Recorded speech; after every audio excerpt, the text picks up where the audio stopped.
Eric Canori. And just before we get started, what is it with people and birthday cards? Why do we always have to remember birthday cards? Well, oh man, you're hitting me right there, right now. That's a tough. Wow, come on, birthdays, shit. Actually, you know what? Last year, I didn't know how old I was. I literally, because you know within a year, but then I had to do the math because I was like, oh, I'm born on 79, and then I had to figure it out. I go, am I 43 or 44? I didn't know. I did that I too. actually had to count, so I counted. I go, oh, so that means in 80 I was 1, and I did the math real quick. Oh, okay, I'm 44. I actually did the same thing because I was born in 82, and for some reason I thought I was actually older. Nope. So I was telling people I was older. So yeah. I think that's what I did. I said I was turning 44 when I was turning 43. I did the same thing. Yeah. So anyway, you've smuggled a ton of marijuana that is now, I guess you could say legal, but not legal. All over from Canada, back and forth. You wrote an awesome book. Thank you for your time. I really appreciate it. I appreciate you having me here, Tommy. That's what I used to do. I started smuggling weed when I was small time in high school, and then it grew for many years. And when you were a kid, you wanted to be like a rock star, athlete, live that life. You're in high school, you go to the gas station, you get candy like we used to do. I used to do it with Sopranos. Yeah. I had a friend that had a connection to get the Soprano episodes. So they would burn the DVDs, and I'd have the season ahead and bring them back to school, burn them on the DVD, put the paper label on top, and then flip them in high school. Made a ton for a high school kid. That's smart. I mean, I was flipping candy, weed, whatever I could flip, mowing lawns, shoveling driveways. When you're in a position where you don't have what the other kids have, you're going to go the extra mile to do whatever is necessary to line your pockets, Yeah, and I always say whether it's an illegal business or whatever, when you make $300 million, it doesn't matter if it's marijuana or if you're on Wall Street. It's still entrepreneur. It's the same type of base foundation. You have to have a good network, trust people, be organized, so on and so forth. So a lot of times, society judges people because of mistakes that they made. And obviously, you've changed yourself. But you have to be really smart to pull off what you pulled off. Yeah, I mean, the skill set that I used to run that operation was the same skill set of any Fortune 500 CEO. Basically, you just switch the commodity. I had a huge operation. I had warehouses all throughout the state. I had accounts on every single state on the East Coast between New Orleans and Boston. Trucks. I had PGP encrypted Blackberries. I had 14 cell phones that I carried on me in a little freaking tote bag. So it was a large-scale operation. I was an air traffic controller. And under promise and over deliver is what I did, and that's how I really scaled my operation. AJ, thank you for coming with us. Big AJ is here with us. What's up, Cuzzy? I got to ask this, because when we had Roger Reeves in, some loads that he had moved, depending on what state it had gone to, it cost more. Did you notice when you were moving around the marijuana that different areas were more expensive than others, or that wasn't your part? Yeah. For me, I was pulling mostly out of Canada. Mm-hmm. So once it crosses the border, it's going to be cheaper there. But the farther I get it down south, closer to Louisiana, Florida, the Carolinas, the price goes up just based on the higher risk to get it down there. The longer it's on the road or however you're transporting, the higher risk of it getting pinched and you losing a load.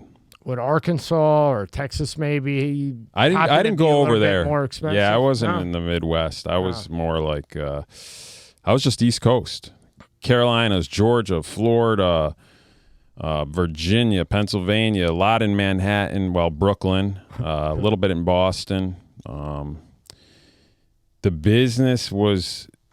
People like to get high. Why? Because for different reasons. Sometimes it's creativity. Sometimes it's to cover pain. But for me, I started getting high as a very young age just to fit in with the cool. Well, I wouldn't say the cool kids. To fit in with a group, because I wasn't allowed to play sports, so I couldn't hang out with them. My mom was so strict, so I was like, all right, maybe I'll hang out with the stoners.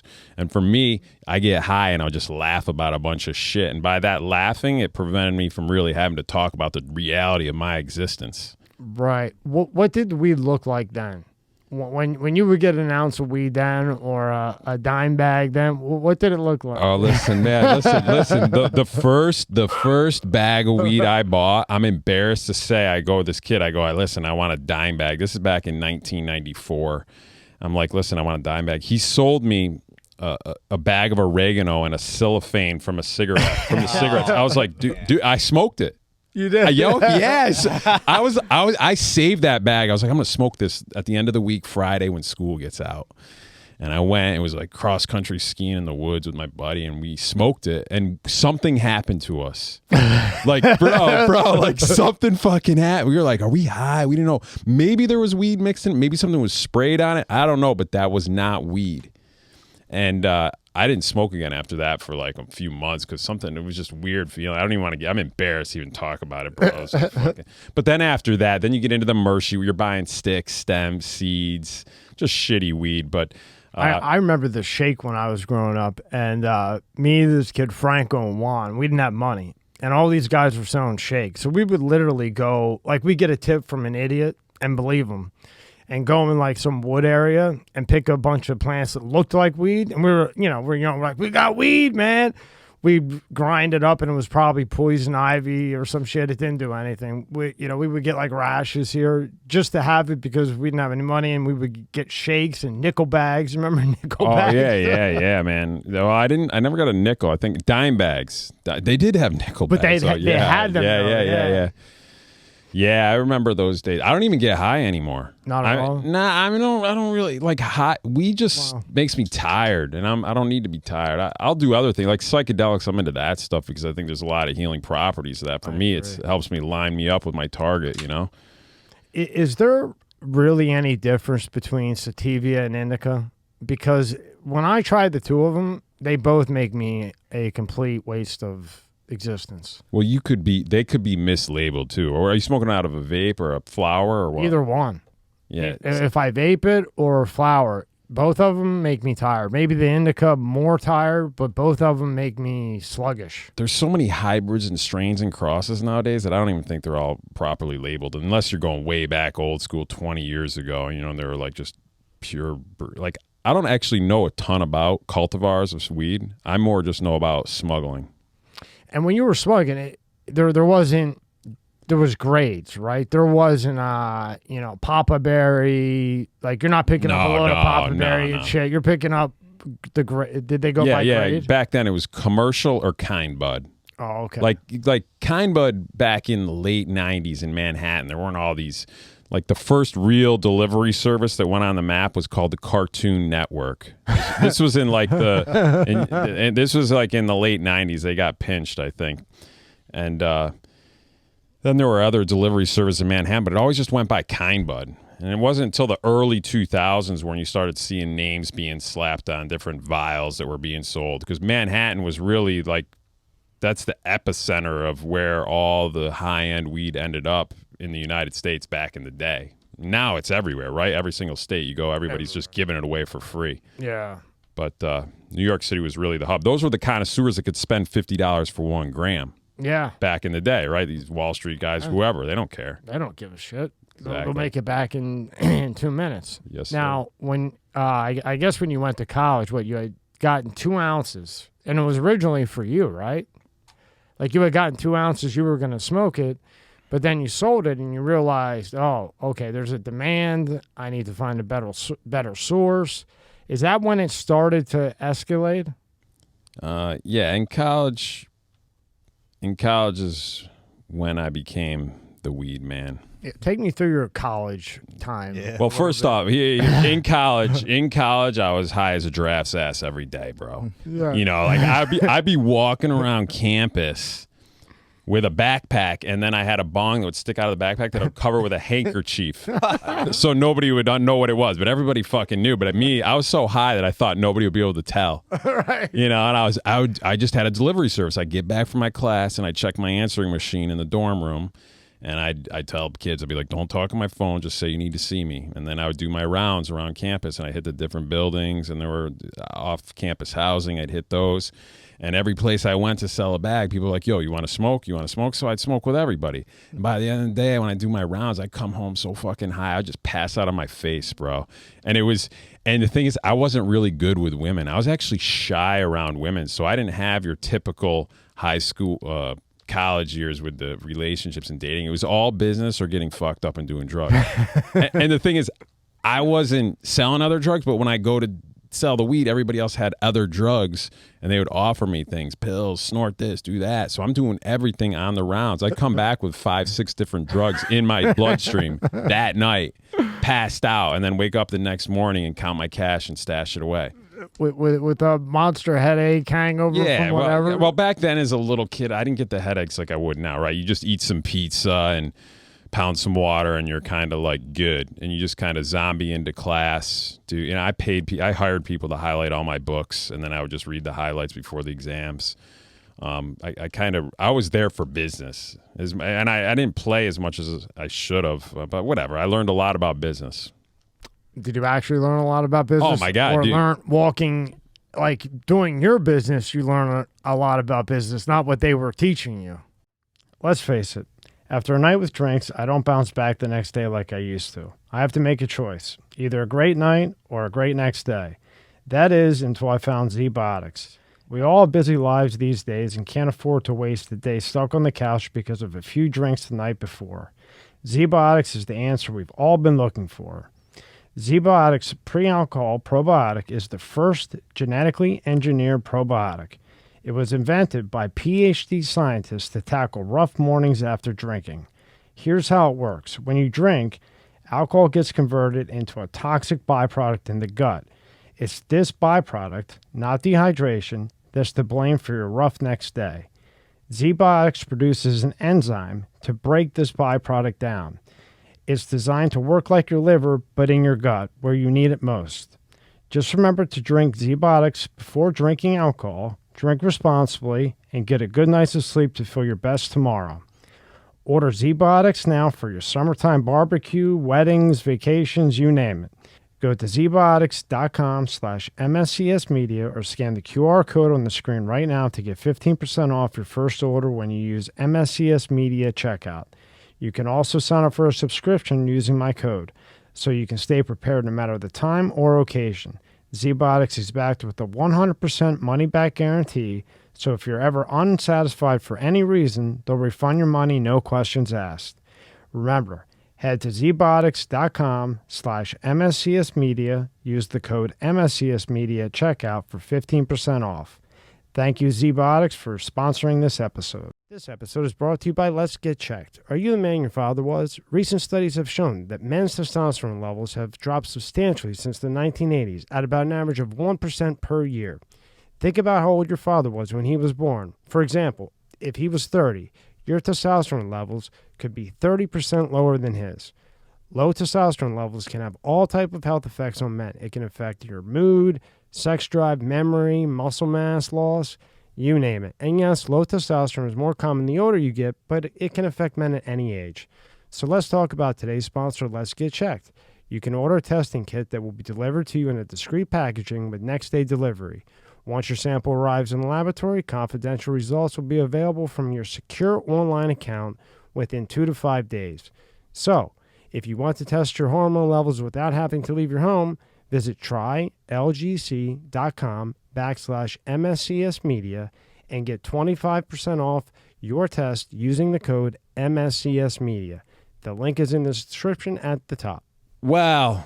I learned a lot. I remember the 4 Ps in marketing class: product, price, promotion, place, macro, microeconomics. But listen, hey, you take trial and error, bro. I was dealing with supply and demand, right? I mean, this was real deal business. In college, I was doing close to $100,000 a month in business by the time I graduated, even more sometimes, maybe close to 200.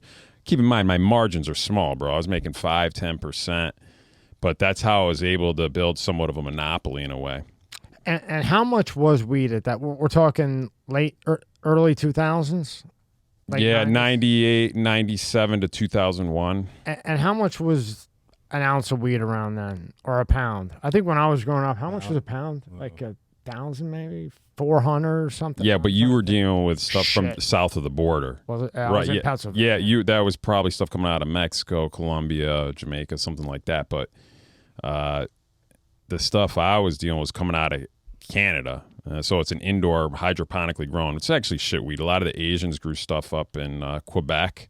And then if you head over towards Vancouver, you have a higher end indoor.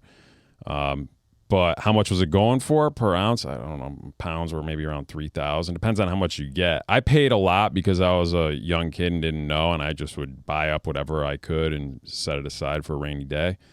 But as I got smarter, I learned how to structure deals. And Now, how do you build that network? Because you're talking, high school, then college, you're making moves. Now, how do you get into where you're transporting from Canada? You're dealing with the Indians, the Indians, motorcycle guys. I mean, you're not dealing with John Doe here. I mean, you're dealing with heavy hitters, especially the Indian land. I mean, how did you network yourself?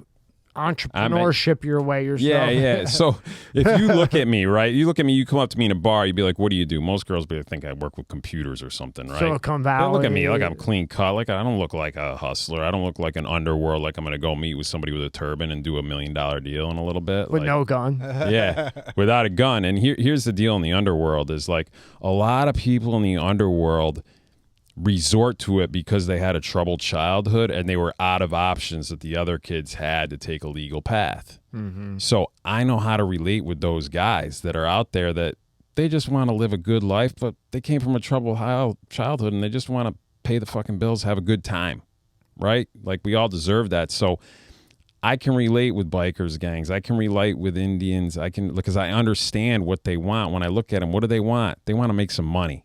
So when I show up to the deal, I'm not here to small talk. I'm like, this is how we're going to do it, and I make win-win deals. Everybody wins. I don't make a ton, you don't make a ton, and we'll just keep working. And what I liked from the book, you had said, whenever somebody had come up to you and said, oh, my friend has this much, you had said, I want to meet that friend. Like, I'm not going through you to get to you. I want to meet that friend. You were doing that early on. Insulating myself from the source? Well, like, say you came to me and you say, hey, Tommy, my friend Rob has 5 ounces. You wouldn't go through me. You would say, I want to meet Rob directly. No, actually, sometimes I would go through you if I wanted to insulate myself because I don't know Rob, right? Rob could have heat on him. So I may pay you a little finder's fee to go get me a sample, show it to me, and if I like it, you go get it, and I'll pay you to do that.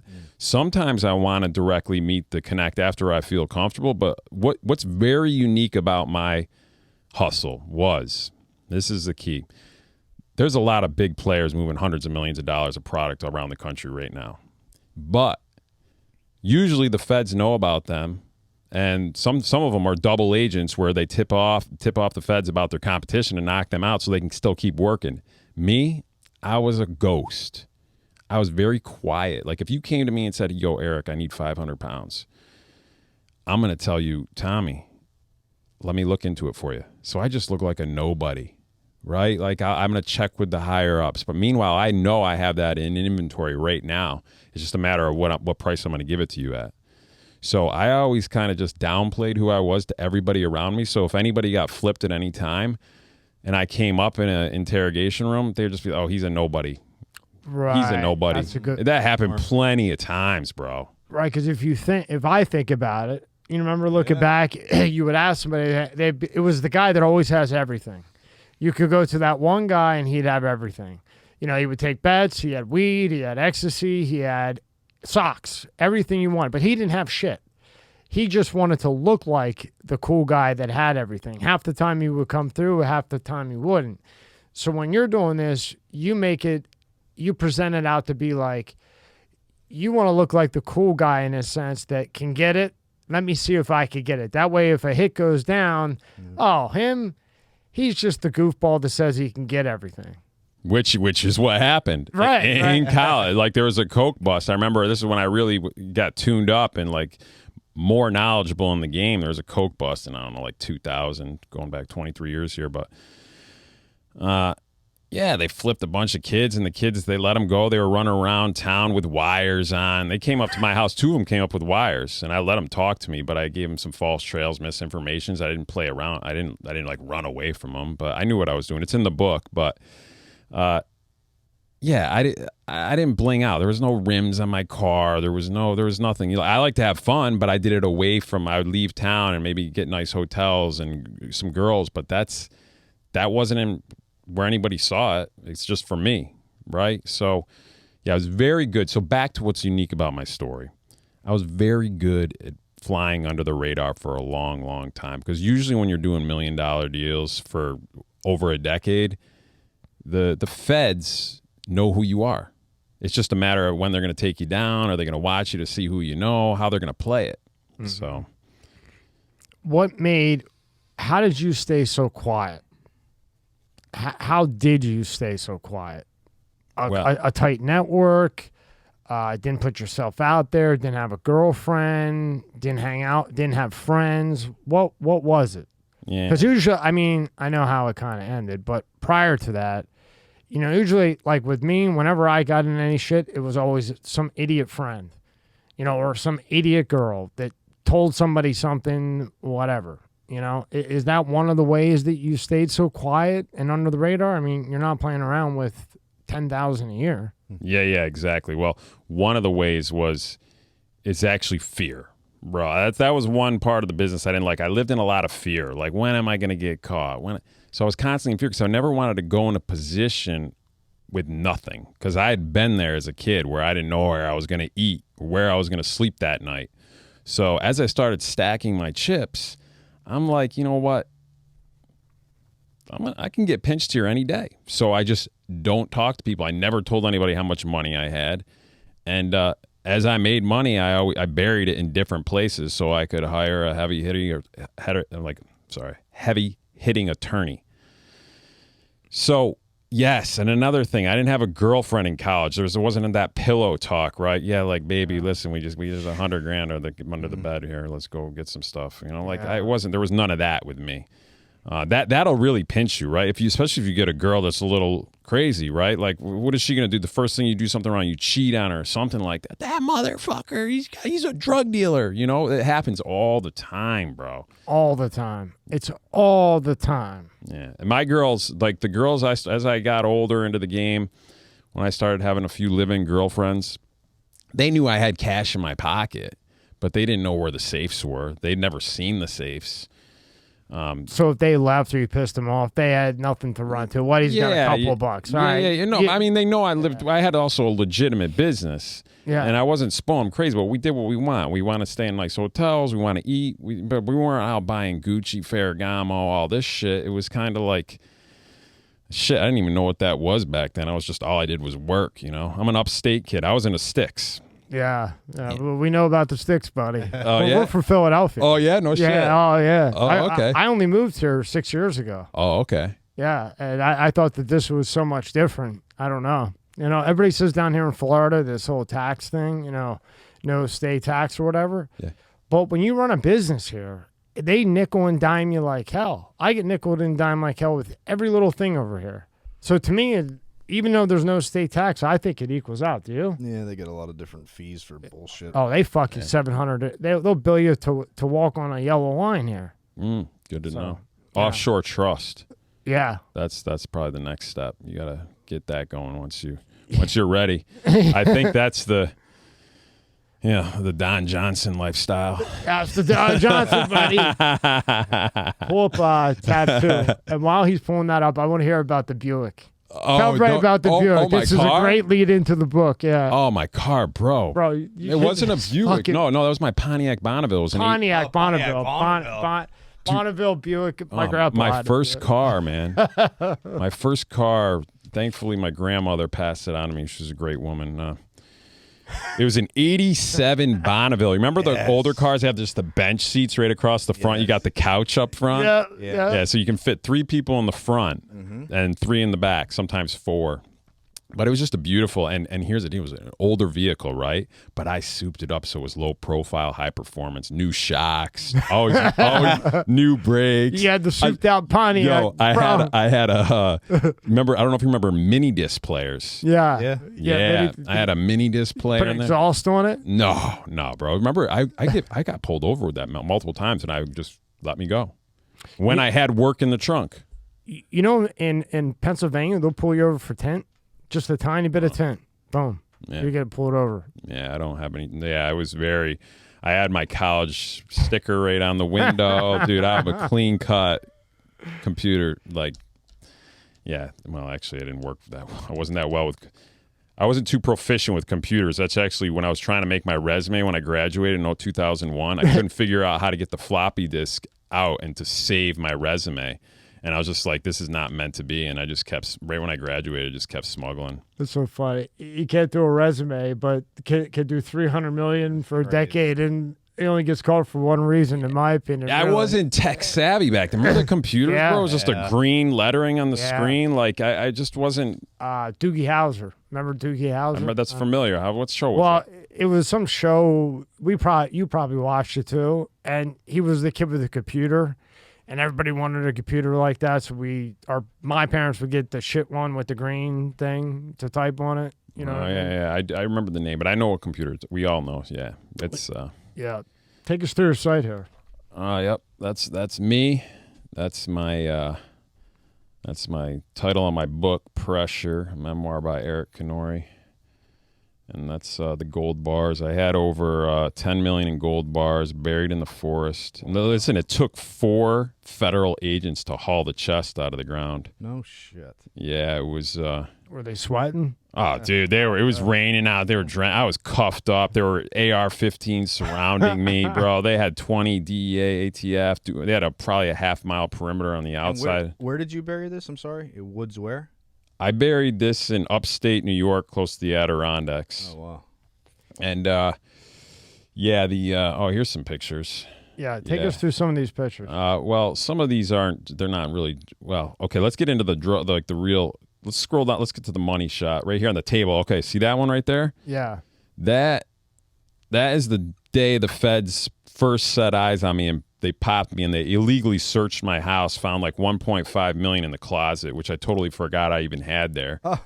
And I'm sure they gave it back. Yeah, right. I was setting up to try to get it back. I was running around like a maniac trying to set up the people that was going to claim it was their legal money, but I had bigger battles to fight at the time. So listen, then over here, right there, see those 4 guys with the handle? They're hauling that chest that was 3 feet down in the earth. Look how pale my wrist is right there. Yeah. With the handcuffs around me. No sunlight in the jail cell. Jeez. So I was just like, that was like the first time I had been outside in months. So what happens to all that money when they come and they take it? Where does it go? that's what I was saying. I was like, Jesus Christ. I was like, let's just split it amongst us. You know, I was about ready to say, what are we, you know, bring this back to the office? What the fuck you doing? And you know, let's give a little backstory on this. I didn't need to give any of this money up. Like, the only reason I paid them was so I wouldn't have to work undercover, because I could have got out of that cell day one if I just continued working. And you wouldn't even know. I'd still do a deal with you. You wouldn't even know. And then maybe a year later you get pinched somewhere, or maybe you never get pinched. Maybe they'd have me work something else. Yeah. You know, listen, as you get higher in the game, there are so many double agents out there that it's a dice game.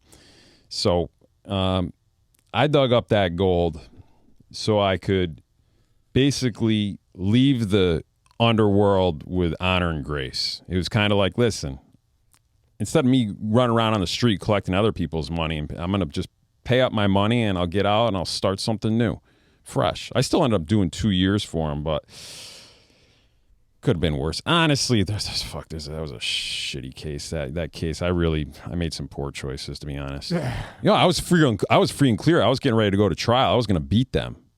But then I got rearrested a second time, laundering money to pay my lawyers because they froze all my bank accounts. So I couldn't pay my lawyers. So my lawyers, by the time my lawyer and investigator was over $700,000. So I had to get cash to my lawyer, and he wouldn't take cash. So were you on pretrial when you pretrial release, and then you got hit on pretrial? I got hit, rearrested, and then they put me in no bail. Oh yeah, that's not good.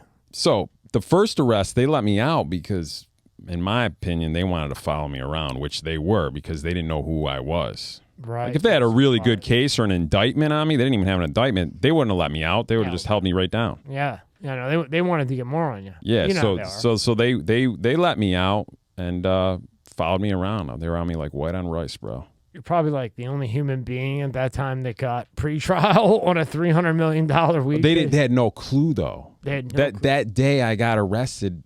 As soon as they came up to me and said, "What's your name? What are you doing here?" I knew they had no case. Huh.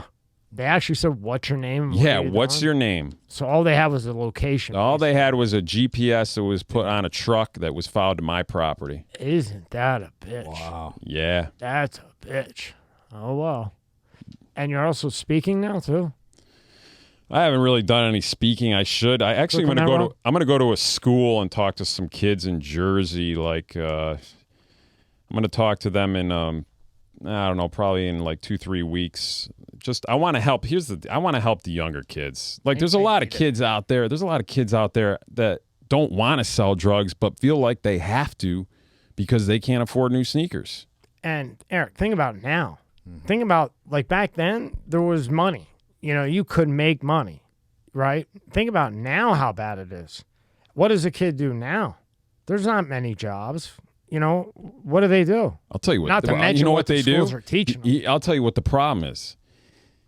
In my opinion, social media, many of the social media platforms was created by antisocial people. That's true. And if you have antisocial people creating a social media platform, What are you going to get? listen, what are they going to exactly? And think about the psychology.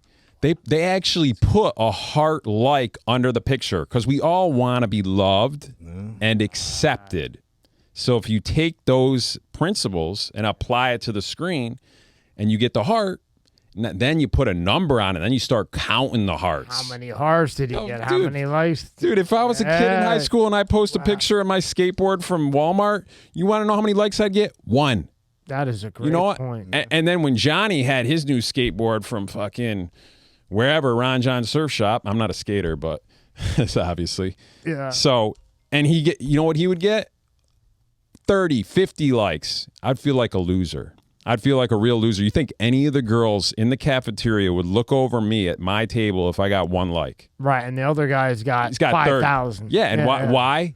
Not because he's cool, but his parents could afford to buy him that skateboard. That's right. So if my parents can't afford that skateboard, I'm going to go hustle on the street so I can get that skateboard. And that's true nowadays with high school. My son in high school and another son in middle school, kids base everything off of, oh, he got 20 likes. Well, he only got 2. You know, that kid's more popular. He got the more likes. He got the more love for anything. They post a picture of their pencil, whatever the hell it may be. That's how they judge stuff. I've never thought about it. And then let's look who made him. Bill Gates, antisocial and devil walking. Okay. Elon, who just bought Twitter. I have my own thoughts about him, but he's not exactly social. Mark Zuckerberg, you know, he's very uncomfortable in an interview setting. You just, like, the body language isn't there. All of them. Yeah. You nailed that on the head there. Oh, bro. You know when I nailed it on the head? 2009, 06, 07, 08, I hired somebody to run my MySpace account because I wasn't too tech savvy. Then in 09, I got pinched. Feds took all my phones. I get bailed out. I go back to my house. I have nothing except a laptop. So I logged into I called the girl. I go, hey, what's my password to my Facebook account? I need to reach out to some people. And I went on Facebook and I was like, Jesus Christ, I'm scrolling. There was like things on my wall. I'm like, what is this? It's so awkward to me. I was like, I just want to talk to you. Like, come to my fucking house. And I'm like, fucking people messing. Oh, hope all's well. Happy birthday. Happy on my wall. And Facebook, I'm like, this is awkward, dude. I want to hang. I know. I was like, this is when they changed. I was like, this is bullshit. I used to go on MySpace, meet me on 2nd Street in Philly and Old City at Blue Martini.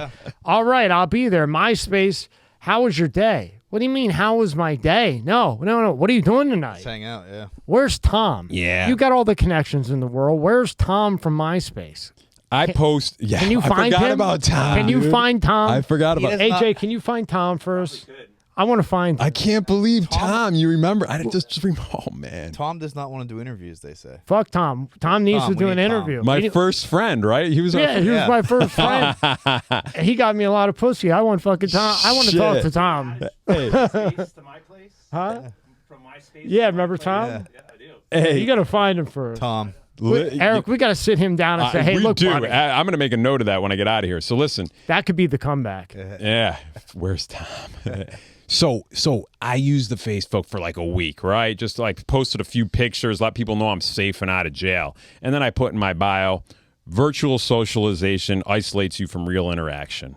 And that was it. I didn't use Facebook for maybe once a year. I'd post to let people know I was alive. And then when I was in prison, I started designing my own user interface for my own platform I wanted to build. But I haven't really, the hardware isn't there yet for me to release what I'd want to do. But I have it all set aside in a folder somewhere. We'll see. That's a big venture to go up against those bad boys. I mean, I might not even be able to handle it, to be honest. But Somebody needs to. But the kids. Yeah. The kids. We got to look out for the kids because at the end of the day, the kids just want to be liked and have friends. Right. Let's not complicate the shit. And they'll listen to you, because you have an interesting story. They're like, whoa, weed, he did this, he did that. You tell the whole thing, and then you got them. And then they're going to listen to you. And you say, you know what? You could be anything you want. You could do this. You're a guy. You're a girl. I don't know what the fuck they're telling you here, but you could do anything you want, be anything you want. They'll really listen to you rather than, some, pole that just stands there like a pole and says, hey, classroom, how are you today? And how am I interested in you? Did he do anything cool?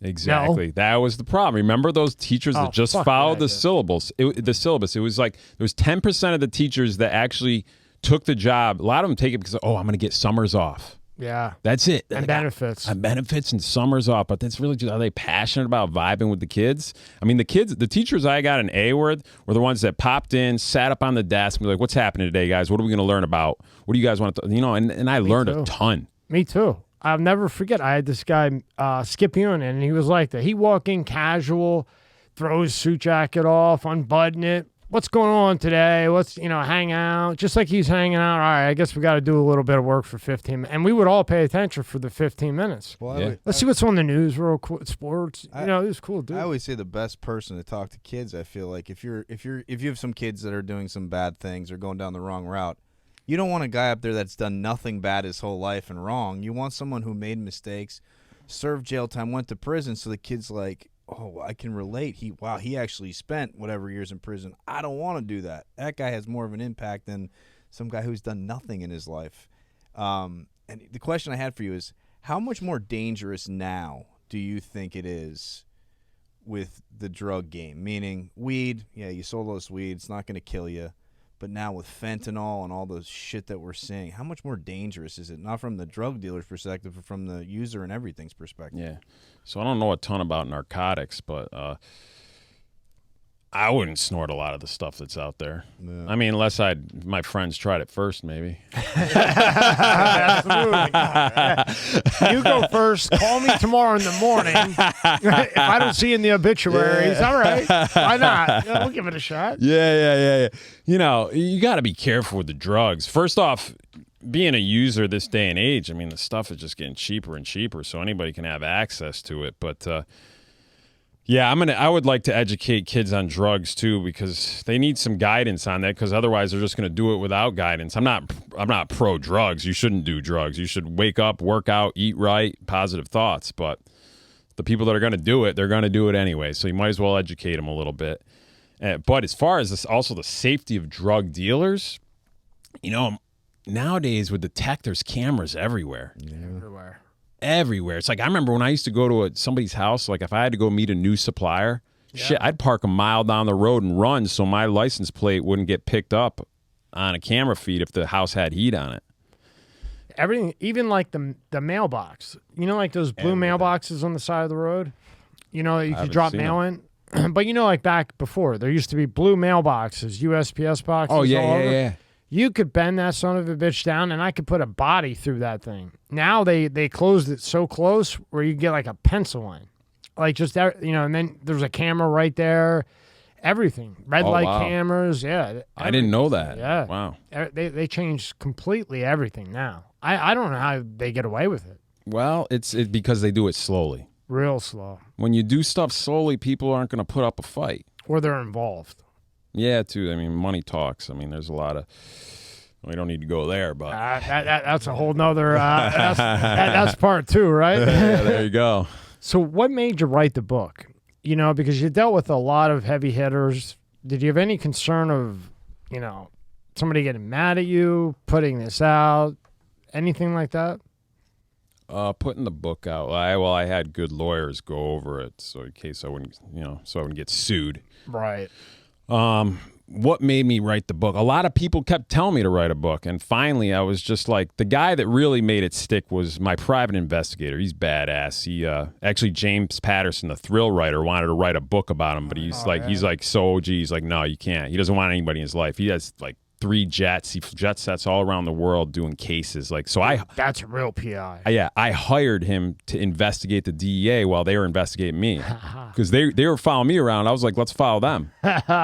Yeah, dude. So he told me, he's like, Eric, and he does big cases, bro, like in Central America and stuff. He's like, here's the deal, Eric. He's the one that said, he goes, write your book.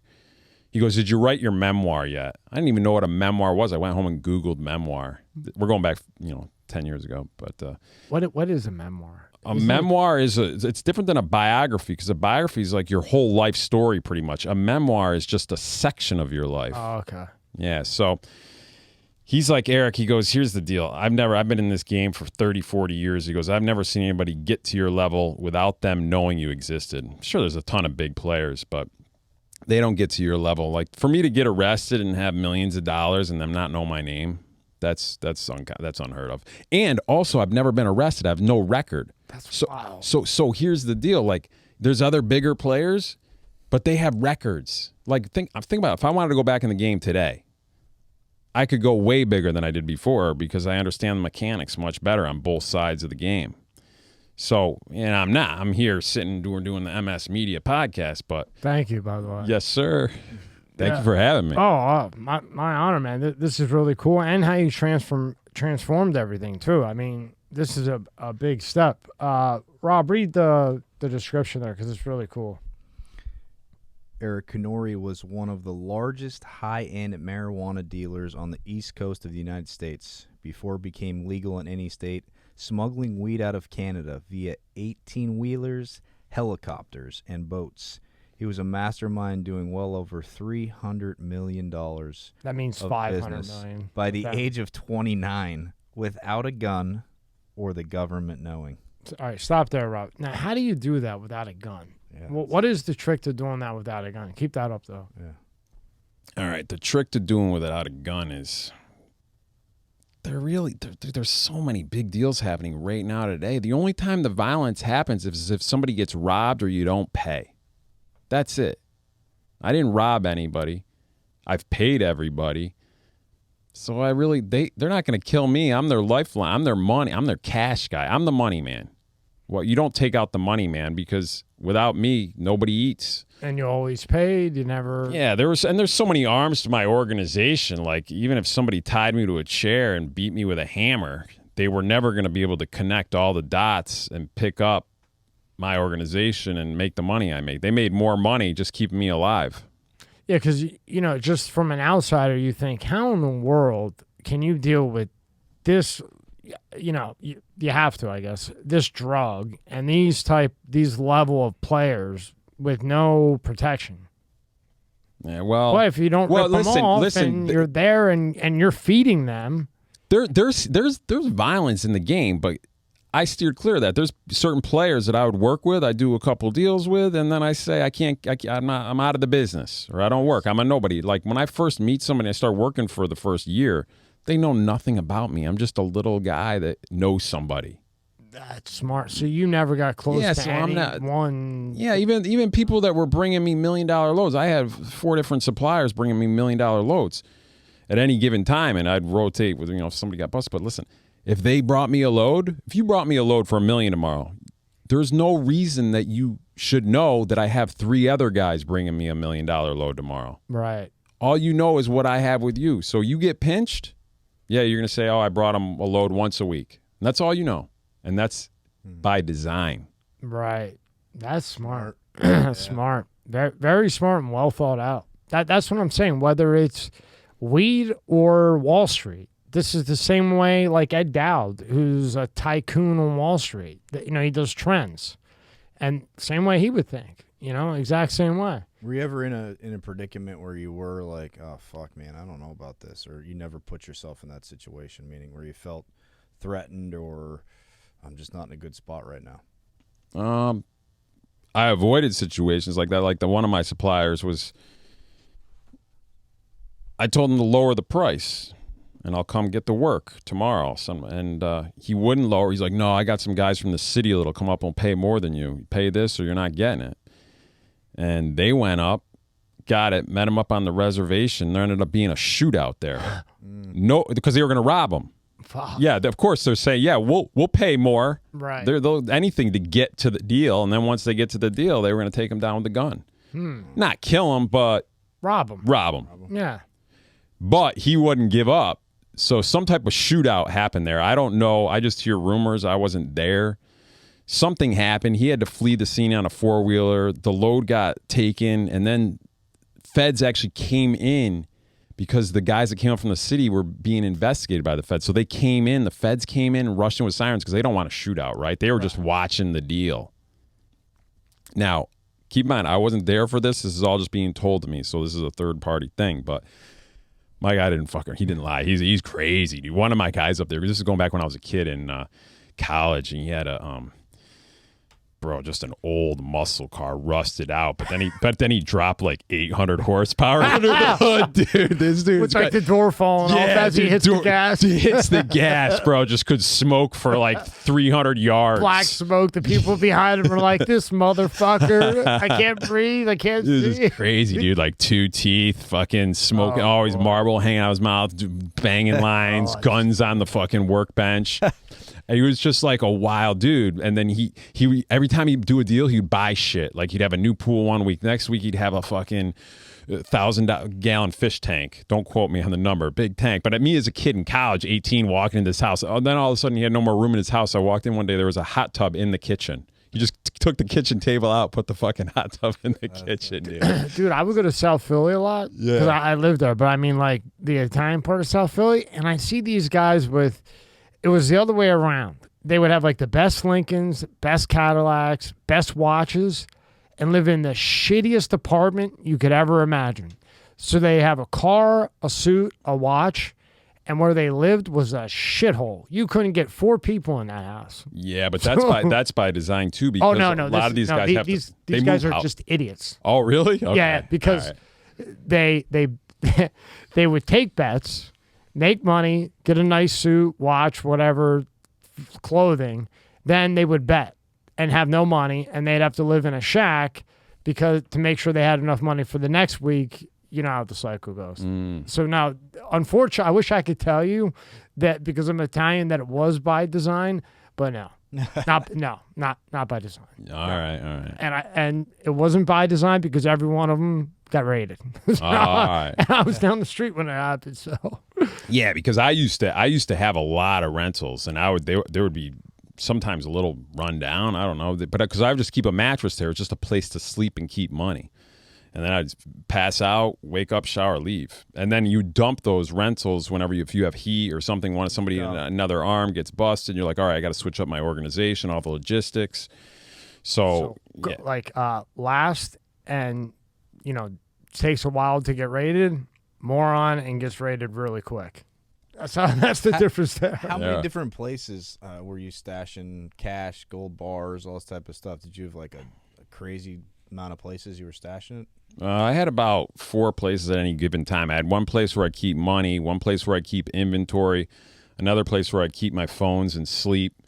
And then at certain times it comes and goes, depends on if I was taking shortcuts or not. I'd have a place for pickups and deliveries. But the pickup place would be different than the delivery place because you do have to worry about getting robbed.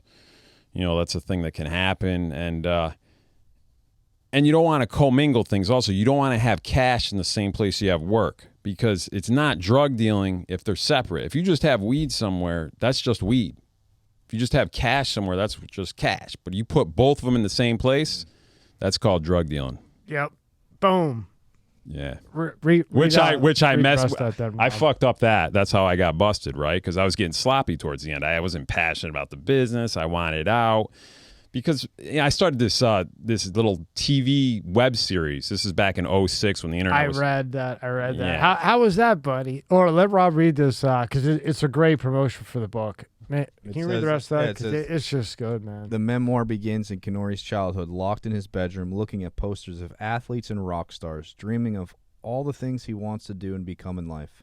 The story ends with him in a prison cell, staring at barren walls with nothing to see except a reflection of himself in a tiny, scratched-up mirror. In between these scenes, he takes the reader on a joyride from the bottom to the top. At the bottom, he scrubs toilets while the kids are making friends, and at the top, he shares penthouse suites with women from all over the globe as he evades the DEA for close to 15 years while leading a lifestyle that most people consider unattainable. Canori was a rock star in his industry, but there was one thing he could never shake: his buried pain, a pain so deep that it could only be dealt with when he was locked up alone. I'll go buy the book if you want to know what that was. Yeah. Right? Yes, sir. Go over to Eric's Instagram. Yeah, that's about pain, man. That's, you know, the drug dealing game. This isn't a story about just drugs. My story is really it's also for the soccer moms out there, the people that are just struggling to keep up with their neighborhood, struggling to pay the mortgage. This is a story about love, acceptance, adversity, pain, resilience, overcoming obstacles that you think you will never be able to. Well, let me tell you how bad you need to go out there and speak. We had Tony Lyons yesterday, and he's a publisher for Malone, McCullough, the real Anthony Fauci, so on and so forth. Kennedy. And 90% of the middle class, it was like 80, it was a wild number, but 80 or 90% of the middle class, it was a study of maybe 300,000 people, have less than 1,000 in their bank account right now. And that's middle class. Ouch. Well, the groceries, bro. I mean, you want to buy chicken wings for your family, it's going to be $100.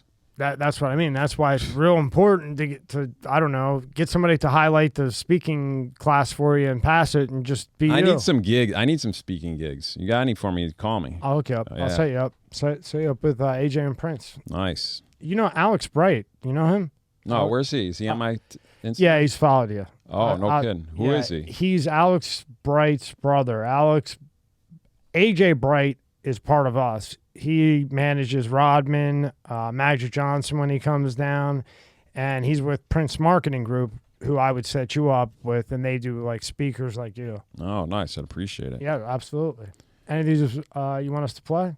There's nothing to play. Oh, what are these videos? Instagram? Yeah, it's your Instagram. Yeah. What's here to play? This is just me just trying This is me trying to figure out how to fit into the virtual world. Yo, it's so weird for me, because social media is everything. And I'm a confident dude in person, but when I'm not confident online, bro. Like, I feel awkward taking a picture of me on the beach saying cheers. I know how you feel. I'm just I don't know what to say. So, but I will say this. Once I find my niche, like my true purpose, how I can add value to people's lives, I'll be posting every day. And I'm close. I think a couple more ayahuasca ceremonies and I'll fucking nail it. There you go. Yeah, you will. Yeah, I'll nail it. Because right now I'm trimming the fat in my life. And as I trim the fat, I'm lining closer up to my purpose. And I have it. It's to help younger kids thrive and heal in these times. And I'm going to teach people how to make money, young hustlers how to make money. Even if you only have $20, bro, I'm going to teach you how to scale to hundreds and millions, mind, body, spirit, whether it's working out, food, and how to do deals and keep your word. And just basic shit that I missed in school. So I shouldn't talk too much about it because I haven't nailed it yet. But once I do nail it, I'm going to start being on social media for sure. And you really should go around and start speaking, really. These kids need it, man. I'm telling you, it's so bad. And I have a little 3-year-old daughter, which I never thought I would be the homeschool type guy or whatever. Like, I was the type of guy, oh, you're homeschooled? No social, no nothing. Now, if she goes to school, I'm going to end up in jail, for sure. Because Yeah. if they do any of that weird shit, I'm going right in. Yeah, I feel bad for some of these kids. Like, and I'm not here to judge. I don't know, but I'd never heard of the furries. Have you ever heard of that in school? Yeah, well, now I heard What's about that one now? it. They're like, A cat? yeah, like Oh, that. fuck. Dude, dig this. Oh, Yeah, because they have litter boxes in some of the bathrooms of the I schools. did see that one. Shut Yeah. the fuck. I didn't No, they Yeah, do. Yeah, yeah. California's got a fucking litter box. Yeah. So here, let's just say this: you go into class, you're in say 5th grade. All right, imagine being in 5th grade, and Johnny walks. Johnny no longer identifies as Johnny; he identifies as a lion. Right. If he comes in the morning and the teacher says, "Hey, Lion, can you please tell us what 8 plus 8 is?" and he goes, "Rawr," like a lion, Yeah. that's considered an acceptable answer. And she says, "Thank you, lion." I know. And you cannot dispute that answer because he identifies as a lion. Which I think it's kind of man. funny. I would have had a good time. I would have got kicked out. Oh, from yeah, me too. Me too. I would have been like, oh, I could be a lion? yeah. You know? Which I guess it's all fun and game. Listen, I'm not here to judge. I don't want to.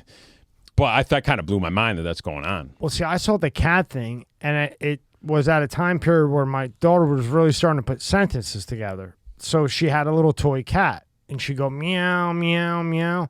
Now, can you imagine 2 years from now, she's in some fucking school, and some kid's going meow, and now she thinks it's okay, and she starts talking to me, hey, Giabella, what do you want to eat? And she goes, meow. And then they And I go, what the fuck is this? And she says, oh, my teacher said I'm a cat.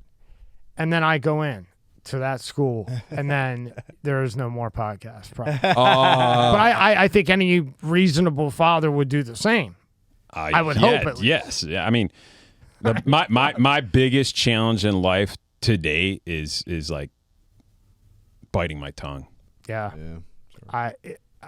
I do too, because I just don't understand it. And something you had said about when you post, I think we're at like 400 videos. I haven't watched one. Not one.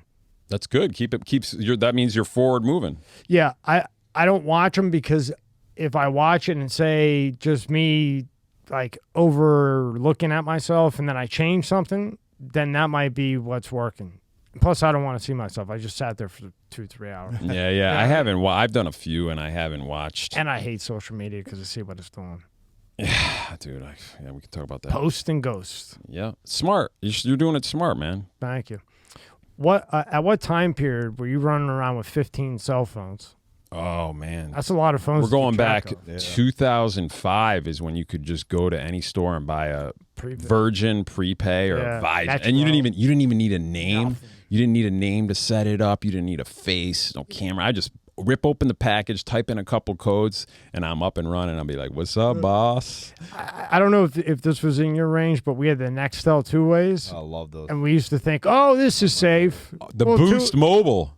Boost Mobile? Next though. Boost Mobile, and then the Nextel two-way would flip up, and you could walkie-talkie Yeah. to Did somebody. they had prepays on the Nextels? Yeah. Oh, I never had one. Yeah, you could flip it up, and you do walkie-talkie. Oh, cool. You thought you were cool. I missed the days of using my Boost Mobile. Yeah, Because they had the walkie-talkie feature also.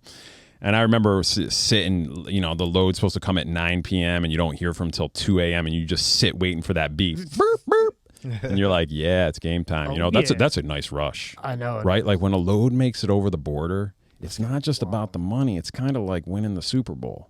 Yeah, it's the high of it, or the euphoria. Yeah, you're like, you don't know if it's going to make it. And if you don't have a call, they're supposed to be there at 9, you don't hear from them for 4 hours, you're sitting there wondering, okay, did they just get pinched? Right. Well, I'm sitting here.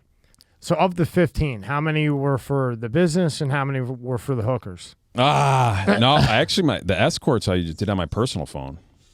Oh, so one was for Yeah, I always had a personal phone for my legal business and for 14, the escorts. 14 for the other one. Like 14, like on one of the 14, one of them they're all labeled with Sharpie pens, so I knew what it was for. Like there might be one labeled D, and that would be for maybe 2 or 3 drivers. And they were by categories and classes. So like my lower end drivers that move smaller loads, I'd put them on one phone because if you get pulled over with like 50 pounds, you're not going to do time. So that's like a low risk phone. But then I have a higher risk phone for $1 million load. That would be just one phone dedicated to that person. So I don't know where I'm going with that, but Well, you insulated things so that if you got caught with one, you weren't dealing with an entire case of what you were actually doing. So you get hit on the 50 pounds, not the 500 pounds that would have accumulated if you had all 15 phones together. Yeah, pretty much, right? And my real phone back then was a Palm Trio. You remember that? The Palm with the little stick? Yeah. The first one you could write on? I had a Palm Trio. I hated that fucking thing. Whenever I went to any of my stash houses or deals, I took the battery out because back then you could take batteries out of phone and they wouldn't track it. You know, now with the iPhone, you can't take the battery out. But I would do that, and also I would take the phone batteries out of all my other phones periodically because they have a device called the Stingray. Mm-hmm. Where the feds can actually like point a device at a certain location and they can pick up. Don't quote me exactly how this works, but it's something along the lines of where if you have a phone next to another phone, they can find that phone. And I don't know how all the technology works, but you could look it up. It's called the Stingray. Yeah, I'm sure it's better now. The one I've seen, it looks like, you know when you're at a sports game and you have one of those big tubes and you go, ooh, through the tube? Well, that tube they can hold up, and it goes a mile. And if you and your buddy are sitting in the car with the windows down, and they're a mile on a corner, and they point that tube thing that you would yell into at, a sporting event, they can hear everything you're talking about. 100%. So I think it's something like that can hit can ping to your phone, then would ping to, say, Rob's phone, and they get everything. Yeah, well, there's something called a parabolic microphone. Parabolic microphone, yeah. They moved up. The thing is with the feds is if they want you, they got you. They have all the time in the world and they have an unlimited budget. So it's just a matter of, doing what I did is not getting on their radar, that if you're going to play the game. But I'm not recommending anybody plays the game. But, if I could go back and do it all over, I would have been an architect right out of college. Yeah. A couple more things and we'll get into the fun stuff. Why do you think now they don't make weed federally illegal? The only thing I can come up with is because Big Pharma is saying no. Because if they make weed legal, it could be used for sleep versus the 7,000 sleep drugs, anxiety maybe. Why do you think they're not federally making it legal and they're going state by state where technically it's still a Schedule 1 federally, which is equivalent to heroin? Yeah. We pull it up right now. It's a 1. This episode is sponsored by Blue Chew. Let's talk about sex. Guys, remember the days when you're always ready to go? Now you can increase your performance and get that extra confidence in bed. Listen up, BlueChew.com. Blue Chew is a unique online service that delivers the same active ingredients as Viagra, Cialis, and Levitra, but in chewable tablets at a fraction of the cost. You can take them anytime, day or night, so you can plan ahead or be ready whenever the opportunity arises. The process is simple. Sign up at BlueChew.com, consult with one of their licensed medical providers, and once you're approved, you'll receive your prescription within days. The best part? It's all done online. So no visits to the doctor's office, awkward conversations, waiting in line at the pharmacy. Blue Chew's tablets are made in the USA and prepared and shipped direct to your door in a discreet package. Does it work? Don't think you need it? Try it free for a month and see. You're going to love it. You could be missing the best sex of your life. They say there's nothing sexier than confidence, and Blue Chew can help give you the confidence where it counts. Blue Chew wants to help you have better sex. Discover your options at BlueChew.com. Chew it and do it. And we've got a special deal for our listeners. Try Blue Chew free when you use the promo code MSCS at checkout. Just pay $5 shipping. That's BlueChew.com, promo code MSCS to receive your first month free. Visit BlueChew.com for more details and important safety information. We thank Blue Chew for sponsoring the podcast. This episode is brought to you by Manscaped.com. Breaking news, Manscaped now sells beard products. That's right, they are once again revolutionizing men's grooming with brand new Beard Hedger Pro Kit. From a beard trim to a fresh shave, the technology behind Beard Hedger Pro Kit allows you to shave your signature beard look. Now you can finally use Manscaped products to make your drapes match your carpet by going to Manscaped.com and using code MSCSmedia for 20% off and free shipping. No one likes a weird beard, so say goodbye to all the stubble trouble with Manscaped's Pro Beard Kit. It all starts with the Beard Hedger. This thing is a monster of fixing faces. First off, this cordless trimmer has a rotary wheel that gives you 20 hair cutting lengths, all with one guard. No more messing around in drawers, this color one, that color one, all with one guard. Plus, it's waterproof, so you can shave in the shower and avoid all that hair in the sink. The Pro Kit doesn't end there, though. First, there's the beard shampoo and conditioner. You need to remember your hair is different. Next, Manscaped's Beard Oil. Cap it off with Beard Balm. The Pro Kit also comes with 3 different gifts: a beard brush, comb, and scissors to ensure your beard is ready to impress. So get 20% off and free shipping with the code MSCS Media at manscaped.com. That's 20% off and free shipping at manscaped.com. Use the code MSCS Media. Yeah. My lawyer was actually one of the first lawyers in the United States to argue and challenge the scheduling of cannabis. And back in 2011, there was something called the Ogden Memo. It came out with the Deputy Attorney General David Ogden. I don't know if that's actually, if I'm saying all this right. I'm not really too good with the legal stuff, but we challenged its scheduling. We were shot down, obviously, but there were some rumors that they're trying to make it a Schedule 3 right now.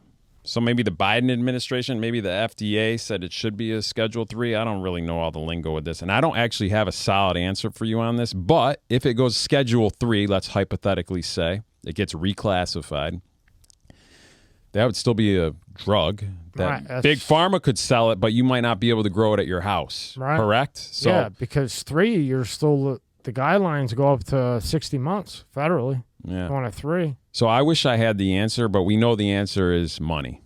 Yeah. And one way or another, money. Yep. Yeah. What do you got here, Rob?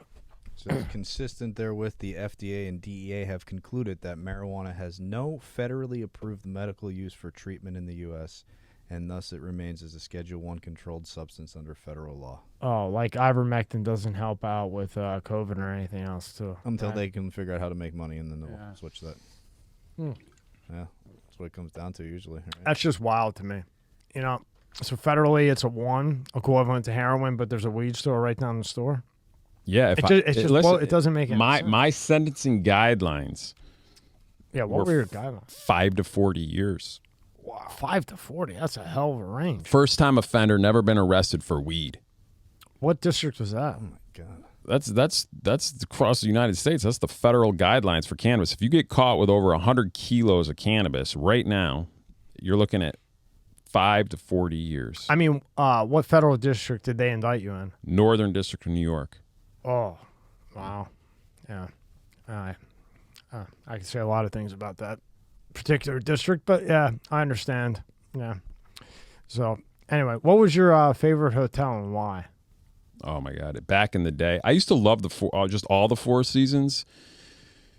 But I liked when I went to Manhattan, I frequented the Mandarin Oriental just because I knew the Bell staff there. They took care of me whenever I pulled up. They just took care of me. There was all black cars in the front of that hotel, but me, I had like a tan SUV pickup, a tan pickup truck because I was just that low key dude, bro. Whenever I get pulled over, when the cops say, "Where are you going?" It's very simple questions: license and registration, where are you coming from, where are you going? And I answer that stuff quick, fast, and alert, and my car's low key. So but I'd always pull up and grease them $100 bills, which they're not used to getting. So who the fuck is this guy? So they always just took care of me at the Mandarin. I liked it. I liked the food there. But what I liked the most, this is back in 2006, 2007, the spa there. The spa back in the day at the Mandarin was one of the nicest spas in Manhattan. So I was always drained, man, working 80, 100-hour weeks. So I would go there, get the hot stone, massage the steam room, and then after that I'd go up to my room with the robe and then the room service, and then the girl would come. And that was my playtime, which I did that every week. It's like I do a deal, and I just check in there for a night. Boom, 5-star hookers. Beautiful, beautiful women, and, from all different parts of the world. And keep in mind, so I don't sound like some sex fiend here. Like, it wasn't always just about sex. For me, it was about female energy because I couldn't have a girlfriend in my lifestyle, bro. I would never know where I would be tomorrow. I could be on a plane somewhere, going somewhere. A deal I might have dinner with a girl at 9 and I can't show up till 2 a.m. because work came first for me. So the escorts wasn't just about the sex. It was about the female energy. And maybe just watching a movie with her. Yeah, right? sometimes a girl would come and I'd be like, just have her scratch my back. She'd order some room service, flip the remote, She just looked beautiful in the white sheets next to me and just like, can I come tomorrow?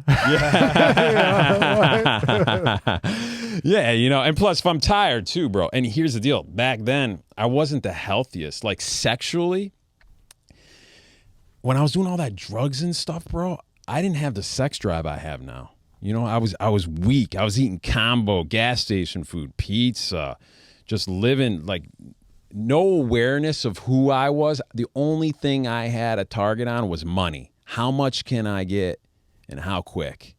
And that was it. And at the end of the day, I check into the hotel, go into the spa, and listen, you spend $600-700 on a hot stone massage, but let me tell you, that is not as good as being barefoot in the dirt or the beach. That is way more healing, and I've learned that the hard way. I was just gonna ask you if you like the hot stone massage thing.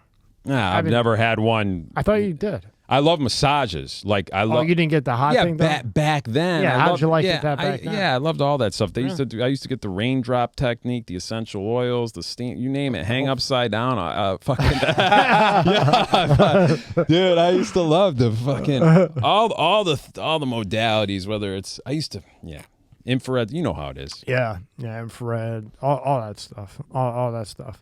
What was it called? The Apple Bed or something at a hotel? I was reading through. The Apple Bed. I don't know. You went like 100 hours with some chick. It's in there. What do you mean, 100 miles an hour? No. It was an Apple Bed. You used to always get this. You went to this hotel and you got the Apple something, and it was like this thing. Not ringing a bell. Shit, dude. I don't know. You've had a long one. Apple, man. I used to just. No, I marked it down when there was some place, Apple something, you went like a 100-hour grinder. I don't know. Well, I went maybe when I was at where was I? Where's that hotel in Santa Monica on the shutters on the beach? No. I don't know. But speaking of 100 miles an hour, you know, I outran the feds at 100 miles an hour on the highway and got away, right? Well, that's a good. Yeah, we'll get to that after, I guess. I don't want to distract you. Well, I can't remember. I just remember seeing there was some like Apple Bed hotel that you went to, and that was your spot. Oh well, there was a hotel. I was at the Mandarin Oriental, and I brought my girlfriend up at the time, up into one. I don't know, the 45th floor, let's say. And I had over $2 million in cash on me that the bellman brought up on the bell carts. I couldn't carry it because $2 million plus in cash, if it's all 20s, that's over 200 pounds. So I was supposed to go back up north, but she was going crazy. She's like, "We're not driving tonight. We're staying." And I'm embarrassed to say she was having an abortion. Not completely my fault because I was kind of misled that she was on birth control pills. So whatever. That's a whole nother story in the book. But anyway, she gets up to me and her get up. We get the bellman to bring up the cash. She doesn't know what it is, obviously. It's just film equipment. I was in the film industry a little bit back then. So we brings all the equipment up to the 45th floor, I'm guessing. I can't remember. Anyway, I'm trapped in this high rise with a couple million in the closet. My girlfriend took a pill the night. She's supposed to take a pill that night and then one in the morning. And then another pill in the morning to flush everything out. And she was going crazy on me like, "You're a drug dealer." She started screaming, "You're a drug dealer. All you care about is money." And I'm worried the cops are secure. The whole thing you've been trying to avoid. This is 2 in the morning. This is 2 in the morning. So I'm worried somebody's going to call security. And what do I do with $2 million cash? Yeah. You can't throw it out the window. There's no window that even opens. The glass is like an inch thick. I couldn't break it if I tried. And then the only way to get it out is I have to get another bell cart to get it back down. By the time I do all that, security's already there. And she's yelling, he's a drug dealer, and says he's got money in those duffel bags right there. I'm screwed. So I had to pin her down, and like, you know, it's all exactly what happened is in the book. Yeah, leave it at that so people get the book. Yeah. I mean that's a little more when we start getting into the action of the book, the drama. Am I gonna make it? But that was a time. That was a girlfriend that I met at a concert, tripping balls. I made eye contact with her. Thought she was beautiful. We went back to my RV, slept together, didn't say one word to her the whole night. Don't even know her name. We were both tripping. She was on acid. I was on shrooms. Perfect. Yeah. So no bitching, no moaning. Sounds like a good time to me. We had like some private access to the club where the promoters, to the venue, to the festival where the promoters let us use their golf carts to drive around and film people. And so we were driving around in the golf cart and we picked up some girl, and yeah, we ended up I guess you could say fallen in love if that's what you call it. I don't know, but she's like, Yeah, but when they're running around screaming, yeah, they fell in love, and yeah.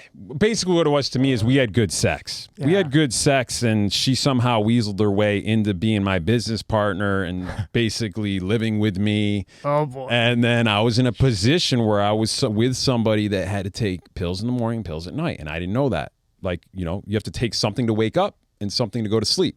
Now, you do that type of stuff, your circadian rhythm, whatever you want to call it, homeostasis, your mindset, you're off. bipolar maybe. Maybe, there you go. I don't want to label, but that's what hey. That sounds like bipolar. That to sounds me. like I love you 1 minute, and the next minute you're a drug dealer. I'm going to kill you. What would you call that, Rob? I mean, I don't know. I mean, I'm the fucking psychiatrist over here. I mean, I That'd be can't called see the fucking guy's name, right? Yeah. Shit. You might go by that one. Bipolar. Yes. All right. Fair enough. It was the Big Apple Bed Down. See, I still don't know That what was the the big. one at the Mandarian, and that's out of the book too. I remember big. That's okay. Who cares? Who cares? So now, how do you get to the point? You know, you're doing all this, but how do you get to the point where you're messing with Mack trucks? You know, tons and tons of weed, fucking helicopters, Canada. You know, the bikers. How does that happen? You're from New York. How do you make the connection to Canada? How does that connect? Well, because I'm so close. I went to Plattsburgh State University, which is like, 50 miles from the Canadian border. So there's a lot of people up there hustling. You have biker gangs. You have the Indian reservation. You just have everyday people that are business mindsets that have legal businesses. You can have a legal business. You can be in the lumber business and bring a lumber truck over the border, but in the middle of the lumber truck could be 1,000 pounds of grass.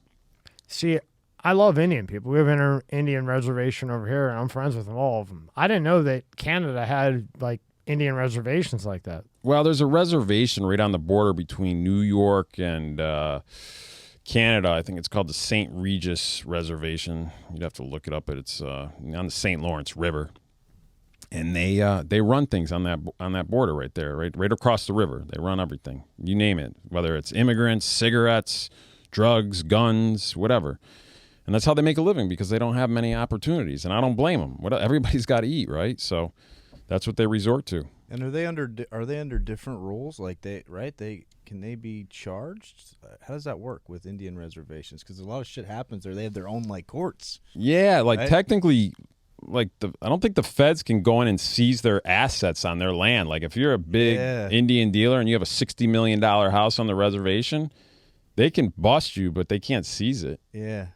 Yeah, that's. Don't quote me on that. No, I think do you're your right, homework. though. Yeah, I think you're right. Yeah, but like here, they have their own police station. So like down here in Fort Lauderdale, they have their own cops, their own police station. Right? But I'm sure it varies everywhere. But you would never think Canada. You know, like when I first picked up your book and looked at it, saw the weed, I never thought it would end up being Canada being involved in there. Did you? No, I wouldn't have guessed that. The Asians went up there and set up shop probably in the late 90s. Holy shit. Where they really just went up into Toronto. I'm sorry, Quebec. They went up into Quebec and they just had massive grow houses back then. They might still do. I don't know what goes on now, but where they're just smart. The Asians are very smart. Yeah. No, well, do you ever hear indictments with them? No. I don't.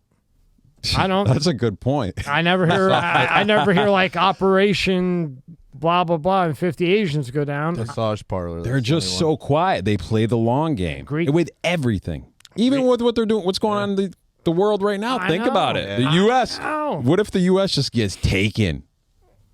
I know. Yeah. Yo, they've been planning it for like 400 years now. Exactly. Yeah. And the Greeks are quiet as shit too. Yeah. You see one side getting raided, like a neighborhood, and that's definitely the Italians, because the Greek people, they were quiet as hell. You never knew, tradition after tradition. Nobody knew what they did, but they had a lot of fucking money. Yeah, they're just smart. I respect them. I respect that. I respect the quietness.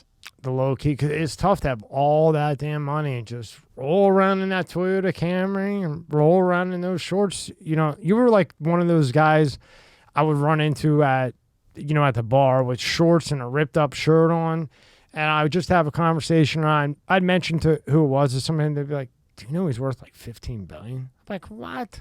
And you would never know. But just normal guy, ripped up shit. There's a kid that goes to school with my son. Oh, yeah. And he used to go to school with my son. He's involved in a gang with his brother. His brother's older, and they make rap videos. And he's 15, or he might be 16 at this point, and sells a massive amount of drugs, but is flashy and shows everything. So he's on videos where he has cash in his hand, he's spreading it out.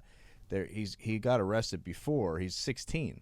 Jeez. And he has a gun on him in the video my son just showed me. I'm like, how stupid are you to show this? Like, just do it behind the scenes and make your money. But it's these kids nowadays, it's all about the likes and the views and the flash. And girls see, oh, he's got, this money. It's just a crazy how you did it.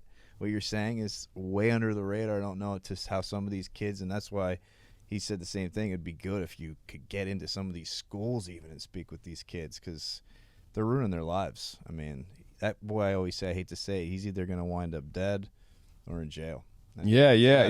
We used to look up as children to Hollywood, right? Now, Eric, say you went in and talked at that school where that kid is, that kid would listen to you because you've got way more than him. Right. Right now, nobody can talk to that kid because he's God, but he can't touch you. He listened to you, and maybe you could save his life. That's something I like as the simple way, as that. I've had some kids that have read my book recently, and I don't know who they are. Well, they reach out to me and they DM me and say, "Hey, I read your book," and one kid's even paying me. And I'm like, I'm not gonna even charge him. But the fact that he paid me shows that he's serious, and I'll just give him free hours. I'm gonna hook him up because that means he's serious. He's like, I need your help. He had with his mom, career, life, and I got this other kid who's 21. He's like, I'm on a DJ. I want to be a billionaire, but I have no friends. See, I'm like, I'm gonna help this kid because he wants it. Right. He wants it, and he's calling. And the simple fact that he's calling me tells me he's gonna get something. See, if I wrote a book coming from a life like you, or a life just knowing nothing about books and totally oblivious to this weird citizen way down here in Florida, and somebody was willing to pay me, I would pay them just for saying that they were willing to pay me, because I'd be so happy that they were interested in it. I'd be happy, wow, no, you don't have to pay me, I'll pay you. Yeah. I would love to. I'm gonna set up something online that can scale, that can help people that can't afford my services, and then maybe as I build a name for myself, there will be certain people that pay for my one-on-one time. That's kind of my vision. We'll see if it plays out. We'll see. Yeah, or get you in with somebody that isn't gonna screw you over, and then you have a block. So then that way you have something online, but then you do kind of like a tour. So whatever your fee is, say you do 10. Right, so you chop the fee down because you're doing 10, but then you can get your message around to 10 different places, less fee, but in the end would equal whatever. What 5 would equal, but you get to 10 different places. You know what I mean? Yes, sir. Something like that. I think that'd be really good. Now, while you're doing all of this wild shit, you're also a pond guy. Yeah, I like to call you pond man. Yeah. Tell us about kind of like the pool boy, but I was the pond boy. I just said pond. Yeah. I think I was the pond boy. Yeah, so tell us about your day job and the other job, because it's funny. Yeah. So This fucking guy. I graduated college, and my mom's like, "What are you going to do for work? What are you doing? Why do you have this new TV?" I had one of the first flat screen TVs in 2099. Remember when the big Sony flat screen came out, bro? That was boss. How much was that at that time? It depends on what size you got, but if you got, let's say you got, I don't know, I'm just throwing it out there, a 32-inch. Maybe it cost the 1,000, maybe? I don't know. Mine was $1,900. Oh. My mom said the same thing to me. I had to get a job at Hershey Medical Center and pay off a bunch of fat women. That's expensive. Oh, I can't say that. No. That's expensive at that time, though. That's crazy expensive. Well, it was it was the beginning when, was it plasma? What they call those the first ones that were flat? I don't. It was plat. I remember I got home from college. I got to my mom's house. I was like, oh, this is boring. I went out that day. I bought a flat screen, a DVD player, and I bought 2 DVDs. I bought Rounders and Heat. Oh, good movies. With I think it was plasma. With the plasma, you were the I shit. don't think they had plasma back then, not did yet. they? What was This is before- nine. Rob, look It up was just, what was it was before just a plasma. simple Sony big, but it was a deep TV. Like it's like, it's heavy. It's like a full box. Like, but the front was flat with the silver border, plastic border, and it said Sony on it. And I felt like a little baller. My mom walked down to the basement, see me watching. She's like, "Where are you getting your money?" And that's when I was like, "Okay, it's time to start a legal business." Yeah. And that's when I got into the ponds. Because I liked nature. I really loved. One day I was out hiking in the woods in the Adirondacks back, and I used to hike a lot as a family in the camp and stuff. But I left college. I don't know, maybe 1999. Went in the woods with my friends. And we ate a bunch of mushrooms, and we were running up this mountain. And I started tripping really hard, and I heard this running stream in the distance, and I just immediately veered off the trail and gravitated towards the trickling water. And when I got there, I just took my jacket off and just dug my hands into the bed of the creek and just lifted all the rocks and mud and was dripping down my arms, and I just felt alive. I was like, this is it, man. I just felt healed with the water In touch and the with rocks. nature. Yeah, and with nature and everything. And I was like, this is it. Because I was being watched by the feds briefly in 99 in Plattsburgh. Or no, 2000, yeah. Briefly. So I left to go into the woods. Because they were on me. 2 kids had already wore a wire on me. They got caught up in a coke bust, and they basically wanted to get me. They thought I was the financial backer for the coke ring, which they were using my money. I didn't know it, but they were using my money to buy coke and all this, but whatever. But when I got out in the woods and when I was around that water, I told myself everybody needs to be here because I thought it was the most amazing thing in the world at that time, tripping. And so when I got out of school, I learned how to build natural swimming pools and waterfalls and ponds. Oh, wow. And I brought them into people's backyards in upstate New York, Saratoga Springs. I started doing ponds and waterfalls. And that was your play during the day? Yeah, all Or day. not? I had put a little crew together, 3-4 guys, build the waterfalls during the day. And then at night, after dinner, it's when I start returning all my calls and start delivering product to my weed customers. You want to hear something funny? The top archaeologist in the world is Graham Hancock. He goes and does the Amazon, digs up stuff, hides it from the government so they don't take it to see what we can find, right? And he's funny. He said, I think every president should have to trip before they go into office. Every president should do psilocybin, DMT, and ayahuasca. And after that, then go into office. And I thought that was interesting, and I happen to agree with him. I you know what? I agree. I haven't done DMT yet. I keep missing my opportunity. I'm like on the edge. I'm like, fuck. Yeah. I don't want to be that guy that doesn't come back. I know, dude. I know nobody has. I know it's occurring in the body naturally. I know it used to be always occurring. That's how we could kill tigers and shit because they couldn't smell our pheromones. So, when the DMT was active, the other animals didn't know if you were a human or a bear. So DMT was fully active in the body back before we evolved this far, so that when we didn't have guns and knives and we would go up against a bear to feed the family, the bear didn't smell any fear. As time went on, the DMT stopped releasing naturally because it was no longer needed just as we evolved. Now it's the last thing that's released in your body when you die, which is kind of interesting, from the brain and liver, which is really odd. Wow. I'm going to be looking into that when I get home tonight. I never knew that. Yeah, it's really interesting. And then Donald Hoffman, he blew my mind, and I always bring him up at nausea, but I think you might find it a little interesting. There has been one physicist, astrophysicist, scientist, neurophysicist, did I say them all right? Yeah, at a TED Talk to prove him and the best math guy on the planet, could never say his name, that this is all an interface. So Neil deGrasse Tyson went up, proved my math wrong, and okay, nobody could. And his math shows that, there's space and time and then conscience. So we think that space and time is here and we see it, that conscience doesn't create space and time. It's already here. Their math shows that that's not true, that the conscience creates the space and time. And nobody could beat it. Everybody went up. Tyson, McCoo, everyone. Any scientist you could think of, space, physicists, and they would say, just prove our math wrong. Okay, there's your math. Well, how does that prove that taste comes from space and time, because this math proves that it comes from conscience. So he was saying that this is on interface and so on and so forth and whatever, that's how it is. So back to what we were with, they're trying to be able to study DMT further because they think that's the answer to what's outside of the interface. Isn't that kind of crazy? It's wild. I'm going to be researching all this tonight. Yeah, but look that up. It's the last two things released from the body, and it was originally naturally occurring. What's the I can't say it, ayahuasca like? What's that like? Yeah, it's a real deal, boy. Oh, yeah. The ayahuasca, for me, I've done it probably maybe around 10 times. And take us to that one. You got two guys that really want to know. All right. I actually might do it. Well, what time is it? Not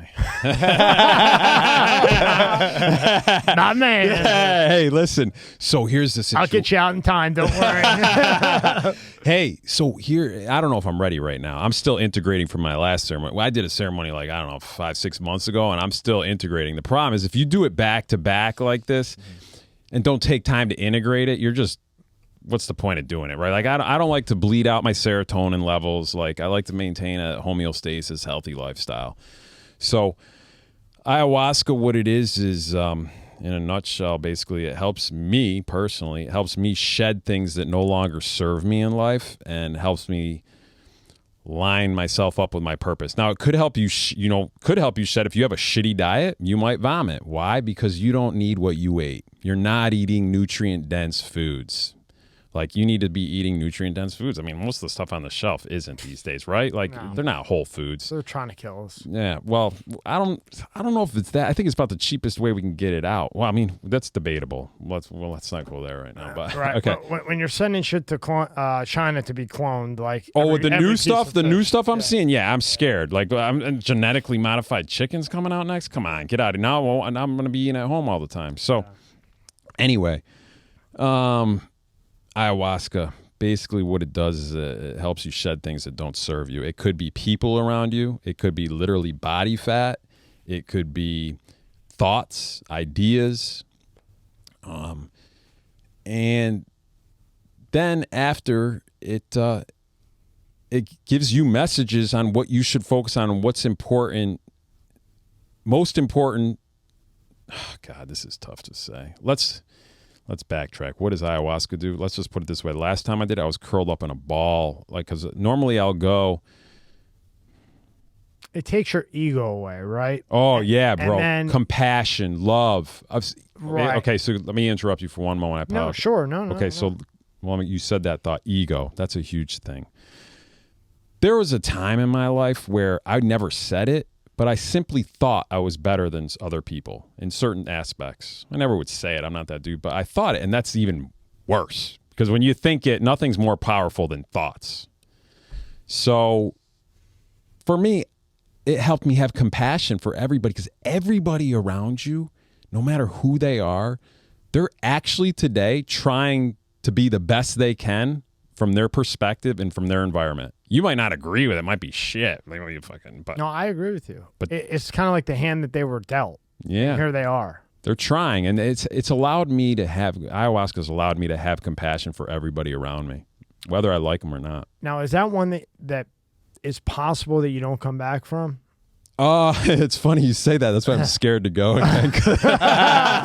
Oh boy. Yo, dude, the last time, because I told the guy, I was like, listen, they're like, oh, you don't come anymore. I'm like, I'm not feeling it.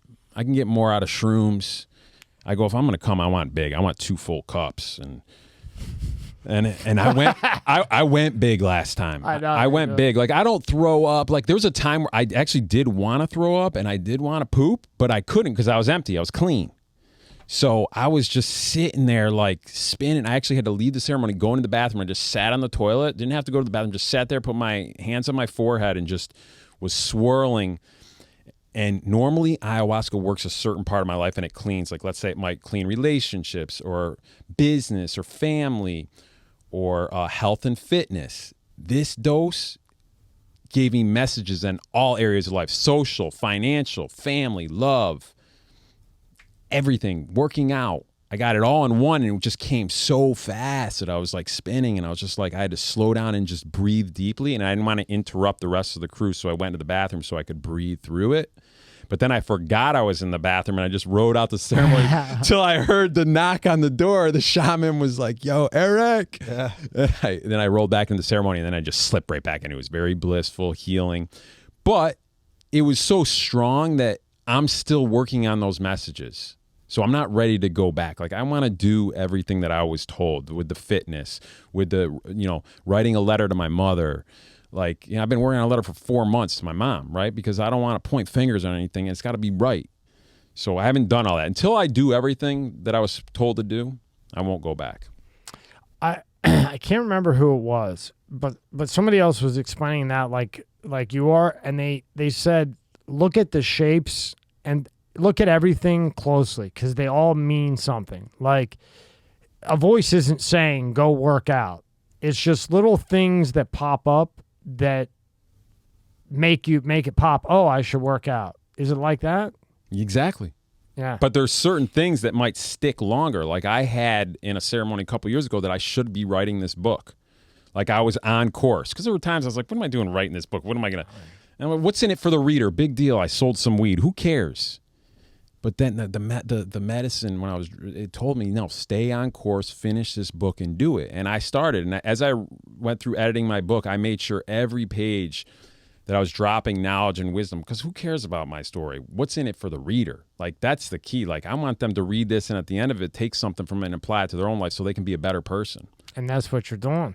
Well, that's the next step. The next program I work on, if I do another book, which I'm really toying with right now, it'll be like an audio book course, sort of.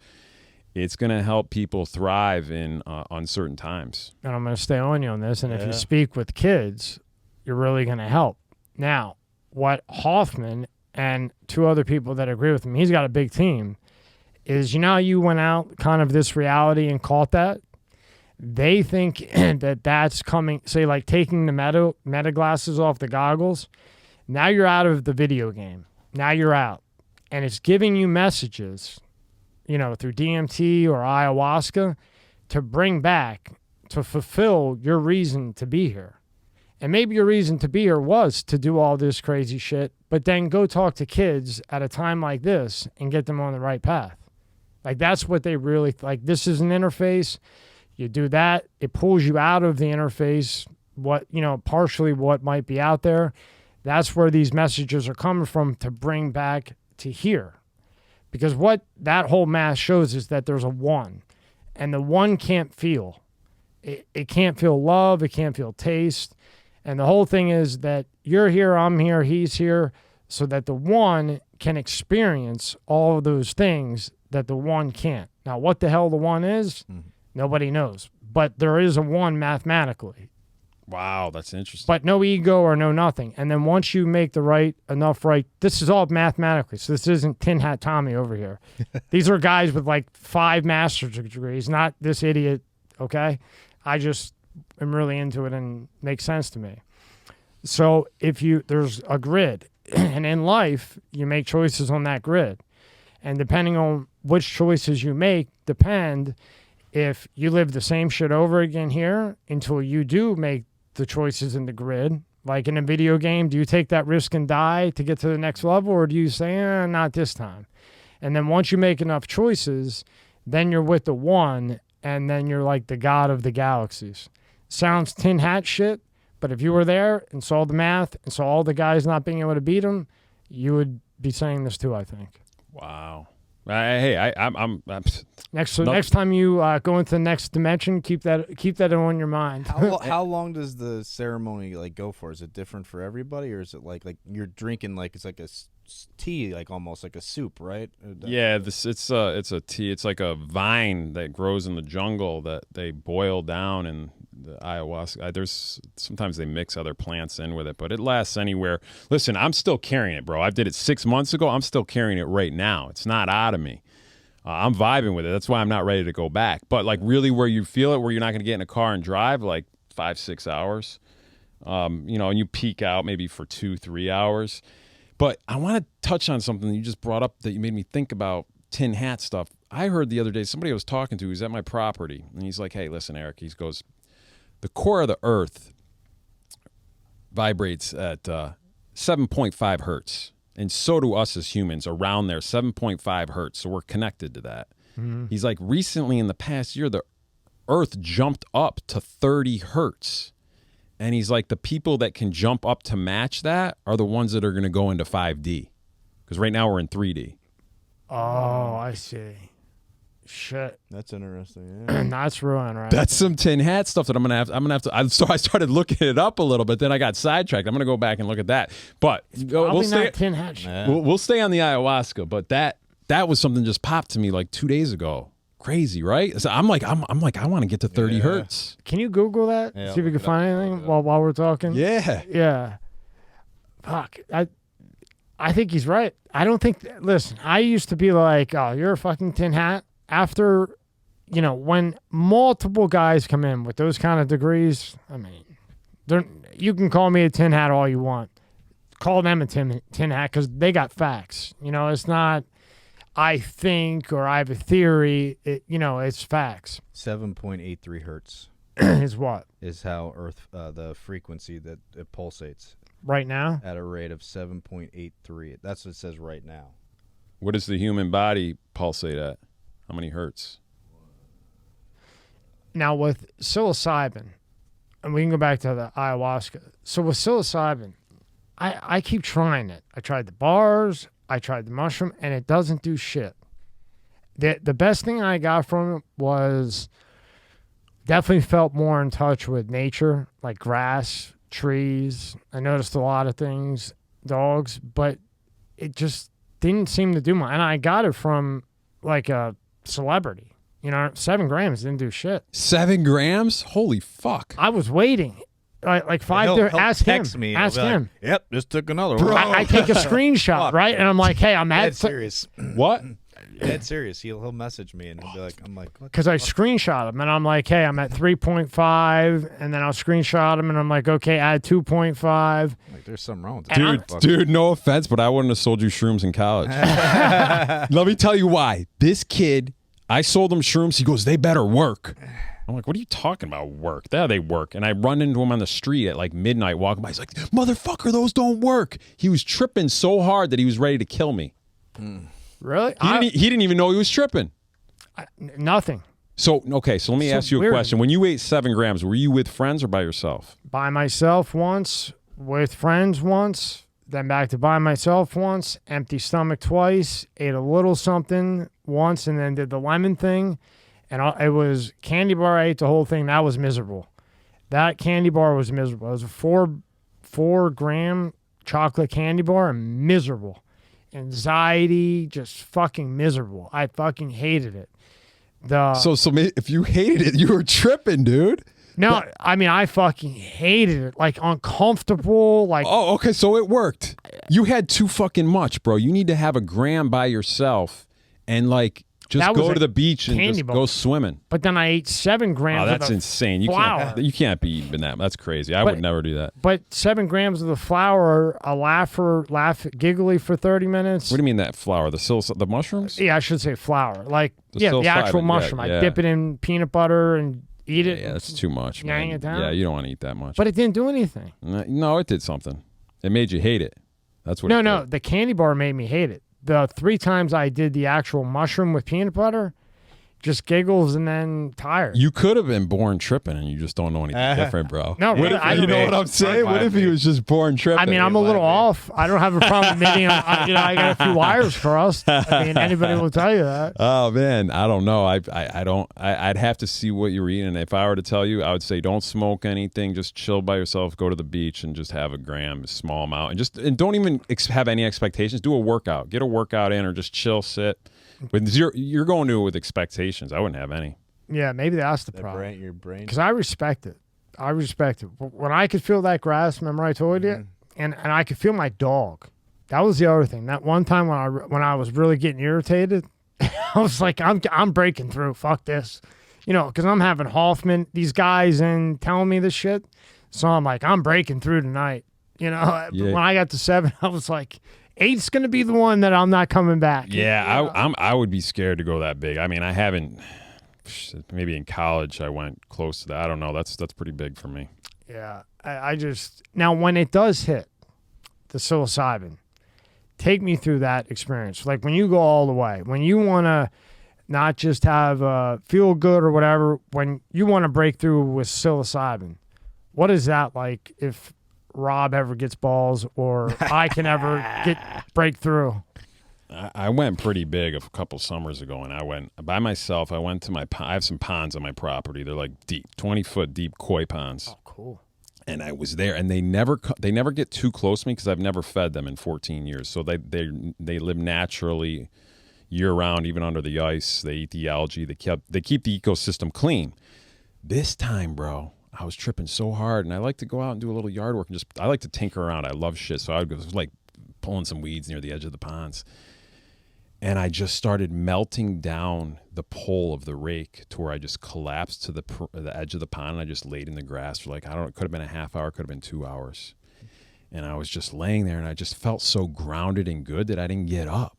And then when I eventually looked and lifted my head off the ground and I looked up, my koi were within 1 foot of me. Wow. They could feel the energy.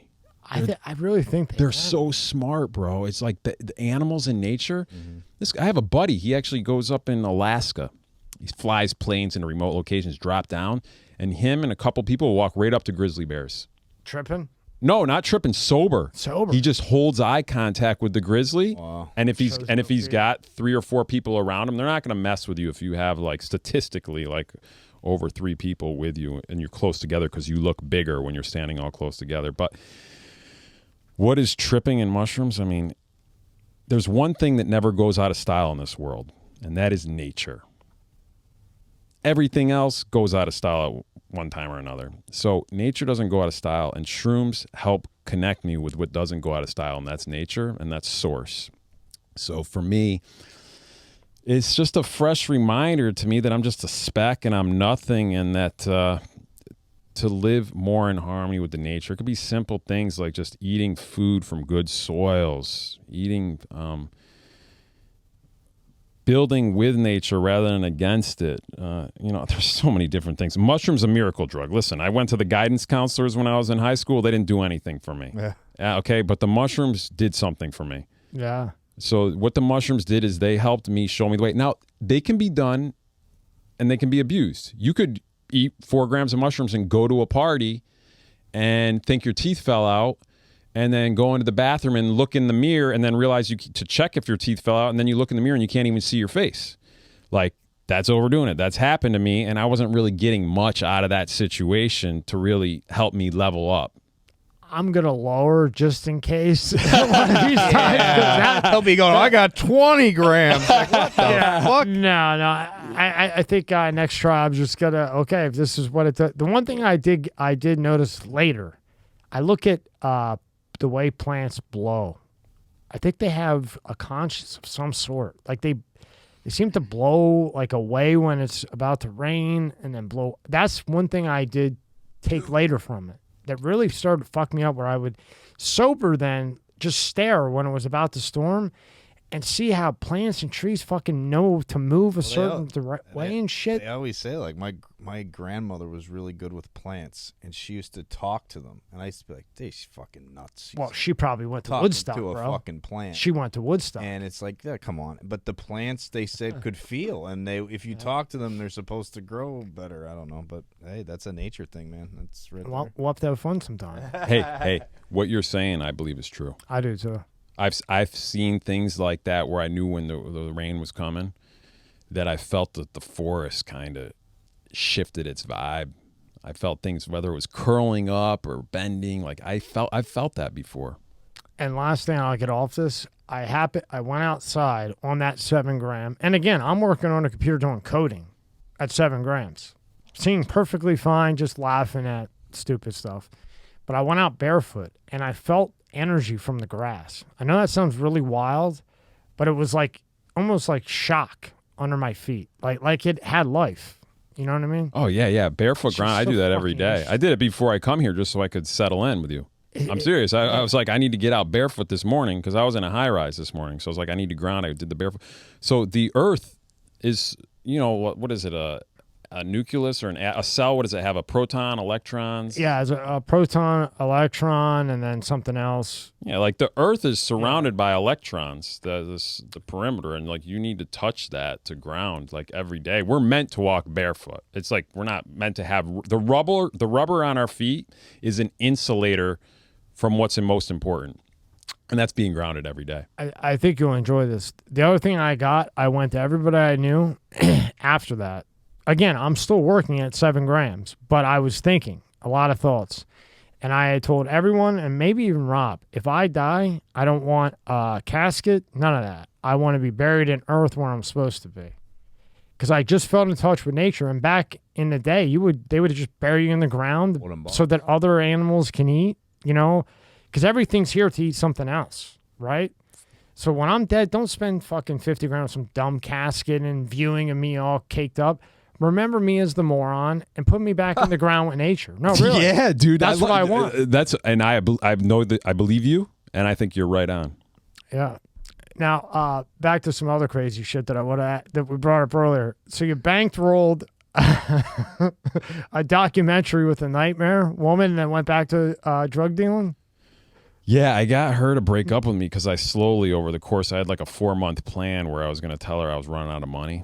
And I started trimming back on the hotels, and I told her I didn't know if we were going to make rent this month. And like, it was a gradual thing. And then she started drifting like to where she's like, oh, I'm going to go to Europe and visit my friends for a couple weeks. I was like, oh, cool. Have a great trip.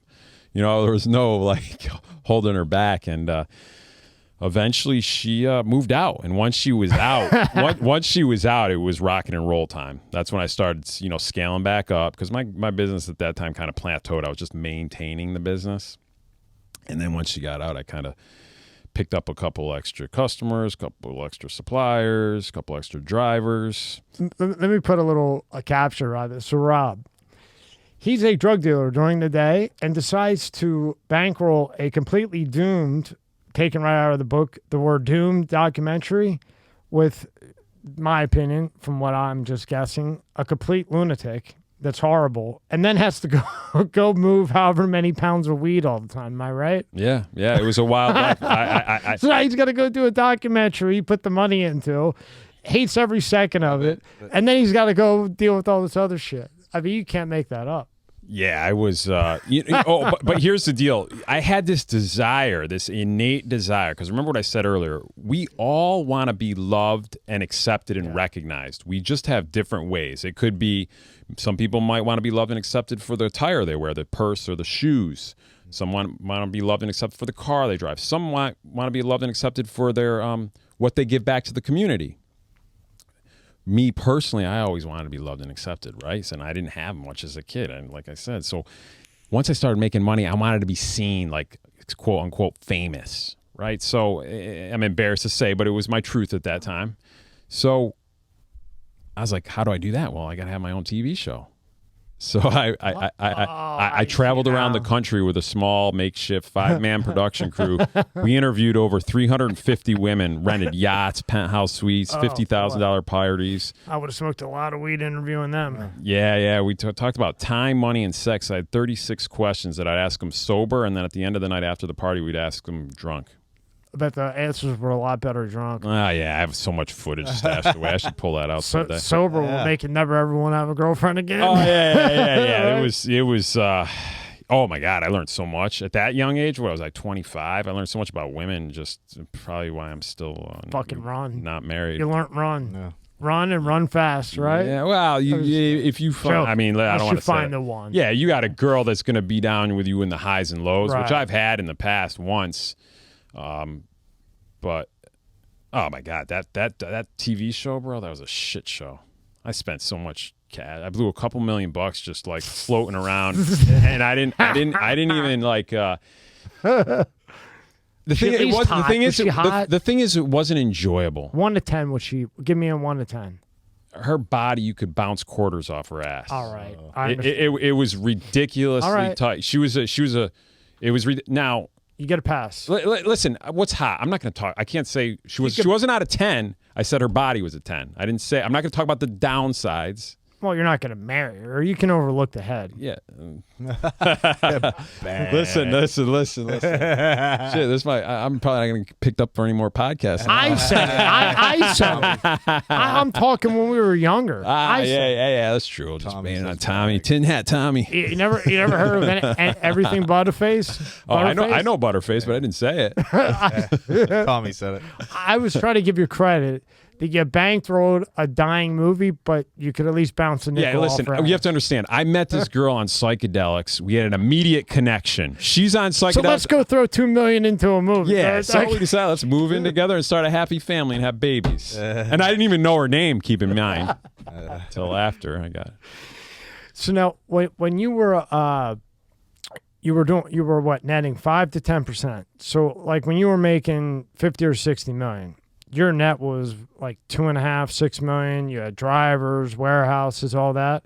When you break that, what were you spending on drivers? Would you say a year? Well, the driver, the last day I hired a driver, I paid her $60,000 for a 4-day drive because I sourced from Canada for about a decade, and then come about 07, 08, the market started becoming flooded with California weed on the East Coast because California weed never really made it in volume to the East Coast until like 08. Yeah. And then it started picking up each year more and more so. So my customers started complaining, Eric, your prices are too high. We can get it cheaper. So I went out to California and set up a little warehouse and infrastructure there and started pulling out of there my last year in business. And I paid a driver $60,000 to just bring the load back, and that was 4 days work. That's a pretty easy job. $60,000 tax free. That's like $100,000 legit, right? It's good money, right? Just shut your mouth, get in the truck, don't be on the road past 9 p.m. and not before 8 a.m. Simple rules. And I hired a driver, Missy Giovi. She was one of the fastest female mountain bikers in the world at one time. World Cups, all this stuff. Yeah, tell us about that. Man. This episode is brought to you by Fiji. More than just water. This is not just rock. It's ancient volcanic rock that filters tropical rain, giving it double the electrolytes and its signature soft, smooth taste. It's not just water. It's Fiji water. Growing up, cereal was one of the best parts of being a kid. But as I got older, started working out, I had to watch out for sugar and empty carbs. Magic Spoon has the amazing flavors you'll love, but high protein and less sugar. The variety pack, 4 flavors, cocoa, fruity, frosted, and peanut butter. This pack has 0 grams of sugar, 13 to 14 grams of protein, and 4 to 5 net grams of carbs. Only 140 calories per serving. It's high protein, 0 grams of sugar, keto-friendly, gluten-free, grain-free, and soy-free. The fruity one, I'm done for. I can eat the whole box, no problem. Go to magicspoon.com/MSCS to grab a variety pack and try it today. And be sure to use promo code MSCS at checkout to save $5 off your order. And Magic Spoon is so confident in their product, it's backed with a 100% guarantee. So if you don't like it for any reason, they'll refund your money, no questions asked. That says something. Remember, get your next delicious bowl of high-protein cereal at magicspoon.com/MSCS and use the code MSCS to save $5 off. Thank you, Magic Spoon, for sponsoring this episode. And she was she was a fast talker and a people pleaser, in my opinion. And she was a customer of mine too. I'd front her like $500,000 a month to bring loads down to St. Louis. But she's like, baby, if you need any other work, let me know. And I'm like, oh, okay, whatever. And then eventually I said, you know what? Where I'm going to be pulling from in Northern Cali is mountain biking started. Downhill mountain biking was founded in Northern Cali. So she'd be a good profile to be driving the load out of that territory, which there's a lot of potential roadblocks. Yeah. So I said, I'll hire her to do it. And I hired her to do it, and she did it a handful of times, but then she started getting lazy, and she subbed the job out to her massage therapist for $3,000 and didn't tell her what was in the trailer of the truck. Oh. Didn't even tell her there was weed in there. Paid her $3,000. Hey, can you drive my mountain bikes and dirt bikes across country for me? God. And she this therapist ended up getting pulled over for speeding somewhere in the middle of the country. I think Illinois. Of course. And then they searched the vehicle. She cooperated. They put the GPS on the truck, and that GPS followed it right back to one of my properties. But Missy Giovi intercepted the truck and landed at an airport in my town, jumped in the truck for the last half hour of the drive, made it look like she'd been driving the whole time. You know, and you know, she played me. I mean, she whatever. Live and learn. You know what it is? I already knew. My gut told me not to be working with her from day one, but I didn't follow my gut. Yep. That's so important in this life. Like so your important. mind and heart are, yeah, you get some good signals, but nothing's more important than your gut. Signal goes from your gut to your heart to your brain. Yep. You need to follow your gut. And I didn't follow my gut with that. And she brought the heat right to my doorstep. Right to the doorstep. Yep. I know. How many times are we can all say it sitting in there. If I would have listened to my gut or my instinct, whatever you want to call it. Yep. Yep. But That's it, man. tell us a story about why you'll never bury bills in the ground again. You bury 20s and 100s. Oh, and yeah. Fuck it out to peel them off. When I was younger in college. And this is in the book, by the way. Yeah, when I was in college, I used to bury a lot of cash. I would saran wrap it and seal it up. I didn't even know vacuum sealers existed, food sealers back then, but this is, 96, 97, or no, 98. And I would seal up my money and bury it in the Adirondacks, so if I ever got busted, I could hire a lawyer to get me out. I learned that from Miami Vice. Remember Miami, Don Johnson? Miami. It was the guys that had the lawyers walked. Yeah. Don couldn't get those guys, Yeah. so I was like, I'm going to get myself a lawyer. Yeah. I love Don Johnson's suits, Me man. too. Best. Dude, just The sharp, best. crisp. Crisp. Always crisp. Yeah, dude. And you always think when you're watching them, if you're going to do something wrong, get a baller lawyer. And then you find out White doesn't T-shirt always work underneath. that way. That was TV. Yeah, it was TV, Don. So I started burying cash. I was like, I'm gonna. It's just weed. I'm gonna get pinched. First time offense. I'm gonna buy my way out. So I just buried money every year. I just buried more and more money. And one time I needed some money that I didn't have enough on me. There was a deal I couldn't pass up, so I went to go dig some up to buy a load. And the bills were like sticking together because it had been buried too long. And I knew how much it was, so I just passed it up the chain to the supplier. And then they had to count through like $500,000 in 20s that they couldn't. They were kind of stuck together. And they were complaining, and so I switched it up where I started burying gold bars, because you can just take a gold bar and throw it in the ocean. It'll be fine. You can go back and get it. You can drive out, a mile, throw some GPS coordinates, dump it over the edge of the boat, go to prison for 20 years, come back and get it. Did you ever tell anyone like where you buried it? Was just you're the only one that knew? No, that's it. It was a secret of mine, but remember, everybody has a secret. Right. It's just a matter of what it is, and that was my secret, and I didn't talk about it. I just did. Actually, no, I did fuck. I told one person, ego. Yeah. And that's kind of what got me. That's how the feds actually knew I had gold. One person, and it's like, That one person. dude, that's the biggest thing. No matter what you're doing in life, if you're not breaking the law, there's still basic rules to follow. Do not talk about how much money you make, your next move, and your personal love relationship. You just don't, because it leaves room for people to poke holes in it when there's no need for it.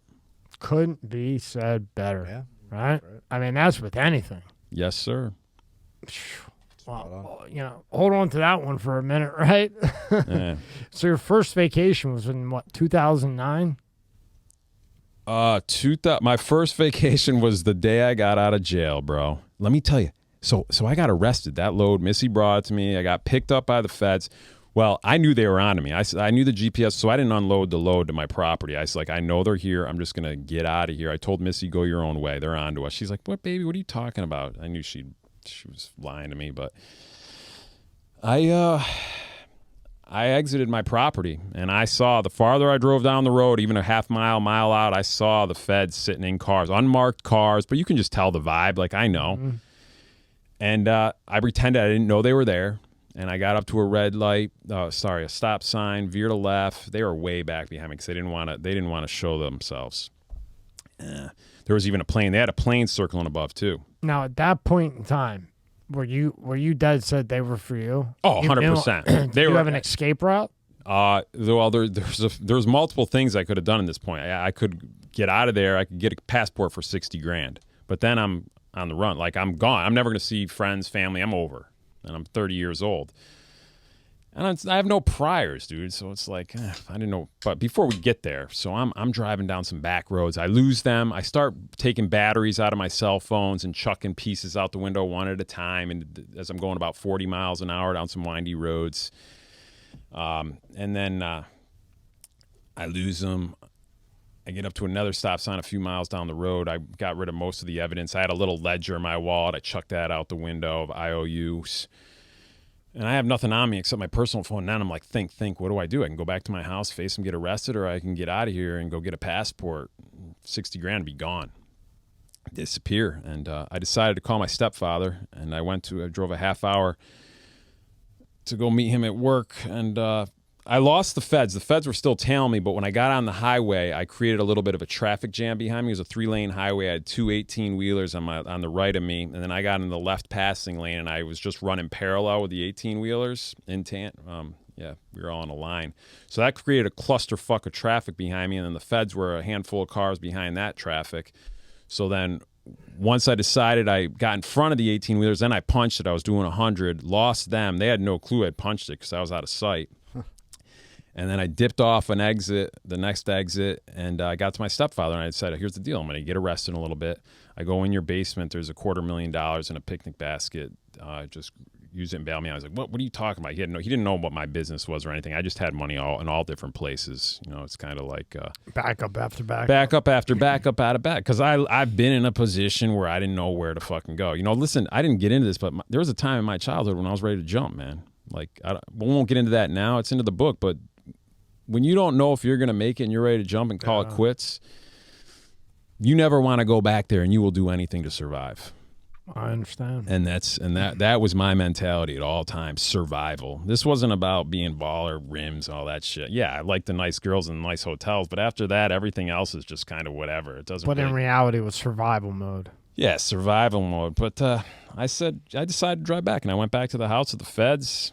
I said, it's all in the book, and I sat there. They were trying to crack me for a while. They're like, we know you. We're here to help you. You have a small window to cooperate. Nobody's going to know we're here. They're just going to continue delivering the load. I'm like, I said one sentence. I was like, can you please tell me what's going on? I'd love to help you. And they're like, you know what's going on. And they're like, there's a lot of weed in that truck. I go, wow, I have no idea what you're talking about. I need a lawyer. And that was it. It's that simple. And they kept trying to crack me, and they went in the house. They searched it illegally. They found $1.5 million in there. And then they realized, well, that's a lot of money for upstate New York. In a bigger city, $1.5 million. I mean, it's still a good chunk, but up there, it's like you're going to take notice of that. Like, who is this guy? Why is he here? It's like the Boondocks. Like, who has a Lambo or a Bentley in the boonies? Exactly. They call them the boonies in Pennsylvania, Like here, you see a Lambo or a Mercedes every 2 seconds. Yeah. Like where we're from, here and there. It sounds like from that area, are there Lamborghinis flying around and Bentleys? Yeah, it's a lot of money. It was probably one of the biggest seizures, cash seizures. Well, not that seizure. I gave him close to $12 million later on, but not there. Anyway, the best sleep of my night was that night. They put me in jail. And I just passed out. They took all the phones from me. I had nobody calling me. Nobody needed anything from me. It was all about me. And I just fucking slept right in that. Because it's almost like the fear of getting caught was over. It's like, I'm caught. Here I am. Go to bed. I mean, that was it. And keep in mind, I was at Bonnaroo the 3 days prior. I had just gotten into town, and I had been eating shrooms for like 3-4 days straight. So I was like I was blissed out, but I was also exhausted. Yeah. So that probably helped me pass out, but it felt good. And then I woke up that morning. When I woke up after a good night's sleep, it was game time. It was ready to go to war. And then take us from there. War is like you have to put your team together. I have to have people on there's a lot of moving parts. Keep in mind, they pinched that one load, but that day I had 3 other loads coming to me. $3 million of other inventory coming. People don't know what the fuck is going on. I'm just not answering my phones. But, I mean, you're smart enough in the game after a while, it's time to close up shop and move. Right. But I still had a lot of money on the street. I had probably $2 to $3 million out on the street owed to me. There was just a lot of loose ends that tied up. I needed to get a legal team in place. I needed to do all this while they're following me 24/7, rotating cars. So I had to ditch them. I had different tactics to do that.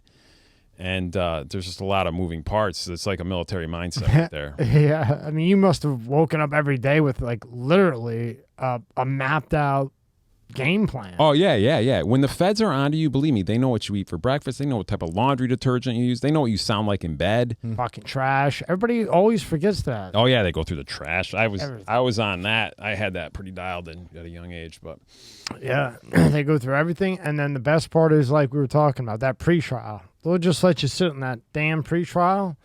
They'll let you sit and wait, pop in once a month, give them your bank account shit. Go ahead. Go. Oh, you want to travel? No problem. And, I know. And nothing ever happened because of the, I mean, I know everything you did, but the illegal search that. I was going to beat that case, but they rearrested me a second time for the money laundering. Right. I probably would have beat, I shouldn't say I was going to. My lawyers were confident. My lawyer was he was a good lawyer. I don't know if you heard of Michael Kennedy. He did the Pizza Connection. He did a lot of mob stuff. He did Timothy Leary, the LSD guy back in the 70s or 80s. He represented a lot. He actually owned High Times magazine at one time. Oh, really? Yeah, he was Remember High Times? Yeah. But he was confident we were going to beat the case. Well, they had a dirty case. I mean, they searched the house illegally, so anything that happens after that is inadmissible in court. So we probably could have beat it. But the thing is, even if they beat it, they would have had a new case on me. I was once you're on the radar at that level. Yep. Supersede. Yeah, they're They gonna just keep come hunting down you. with another one. Yes. They're gonna get you. Yes. Yeah, they'll find something from 5 years ago. Because now you're on the radar. Now they spent their time. They rated you. They're not giving up. Now you're their target. Whoever else is around, we don't care. You know, we're on you. And then you beat them, right? And they're pissed if you would have. So, I mean, there's a small chance you're going to beat them. What, 2% chance? Yeah. They have like a 98% Yeah, they're success like, rate. I think they're higher than that. Wow. Because they'll tack that conspiracy shit on. That's it. The RICO charges, like they don't have to have any evidence. This is why you can't be in crime. All they need is two people to say he did that. Yeah. Like you and him could just go say, Eric sold me some blow yesterday. Yeah. And then what they do is they'll come in and they'll say something you didn't even do. They'll say conspiring to wire money, right? Even though you didn't do it. But it's still a count that you're going to have to fight. Your other count, maybe, 2 years, 5 years, you get hit on that money laundry. Now you're looking 5, 10. So you're like, oh, fuck, well, I really don't want to deal with the money laundry thing. Okay, I'll plea. Because it's the feds. And if they can find one hair dick of something that might mean money laundry to persuade a jury, now you got a problem. You're going from weed to money laundry. I'm just saying in a different circumstance, but that's what they fucking do. Yeah, you gotta. You either have to know somebody on the inside, or you have to be prepared to do time, or you have to know when to quit when you're ahead. I thought it was funny. In your book, you said I wanted to open my heart instead I opened my wallet. Do I regret it? Fuck yeah. That was funny as shit, Yeah. Did I say fuck yeah? Well, you put F, Oh shit. Yeah. You know what I'm saying is like, man, as soon as I put love before my business is when I started making poor choices. Because no, I'm not saying don't put love before your business. I was just love with the wrong person. If you got the right person to love, that trumps business. But at that time, I was putting my heart in the wrong place, and I lost sight of the dollar. But it almost seems like like you had said, you're ready to get out. Maybe you wanted out, or you wanted a relationship or something, or I'm trying to help you the fuck out here, I'm trying. No, I wanted out. No, dude, listen, here's the thing. I wanted out of the business. Yeah. I wasn't passionate about weed. I didn't even smoke weed anymore at this time. I don't smoke weed. Because you wouldn't have made that mistake earlier, right? No, not early. I was just getting sloppy. I was trying to sell the business. I was spread thin. I was a weak little boy that really didn't understand the big world just yet. Now, without telling us all the way, when you were in prison, aside from the shrooms, what did you find out about yourself? What did you learn? How did prison benefit you? Prison helped me strip away my ego. That's a never-ending process.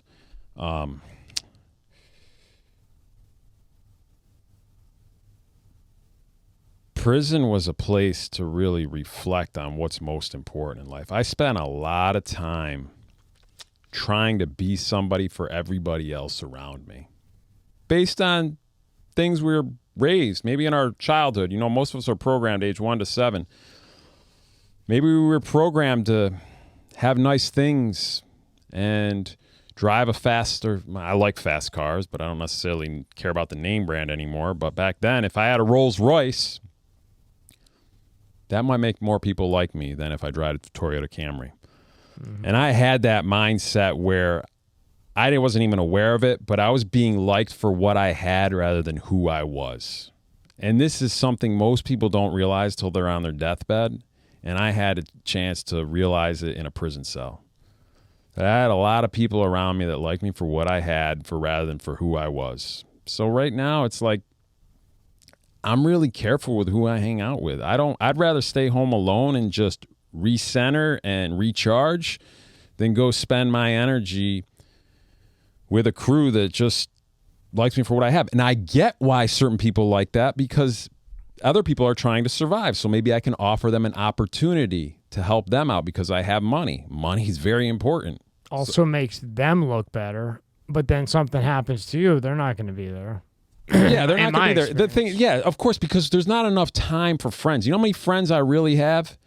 Remember in high school how many you could fit in one car? That's how many friends you have. Yeah. You can fit 6 people in a car, you got 6 good friends. And you're a lucky guy if you got 6. Yeah, so it's like that's how many real good friends that know me at my points when I'm down on the ground, passed out after keg stands, and they've seen me in rare form. Yeah. You know, those people the worst of times. They know me. They know me, right? And then now the other people, I see this all the time, bro. People,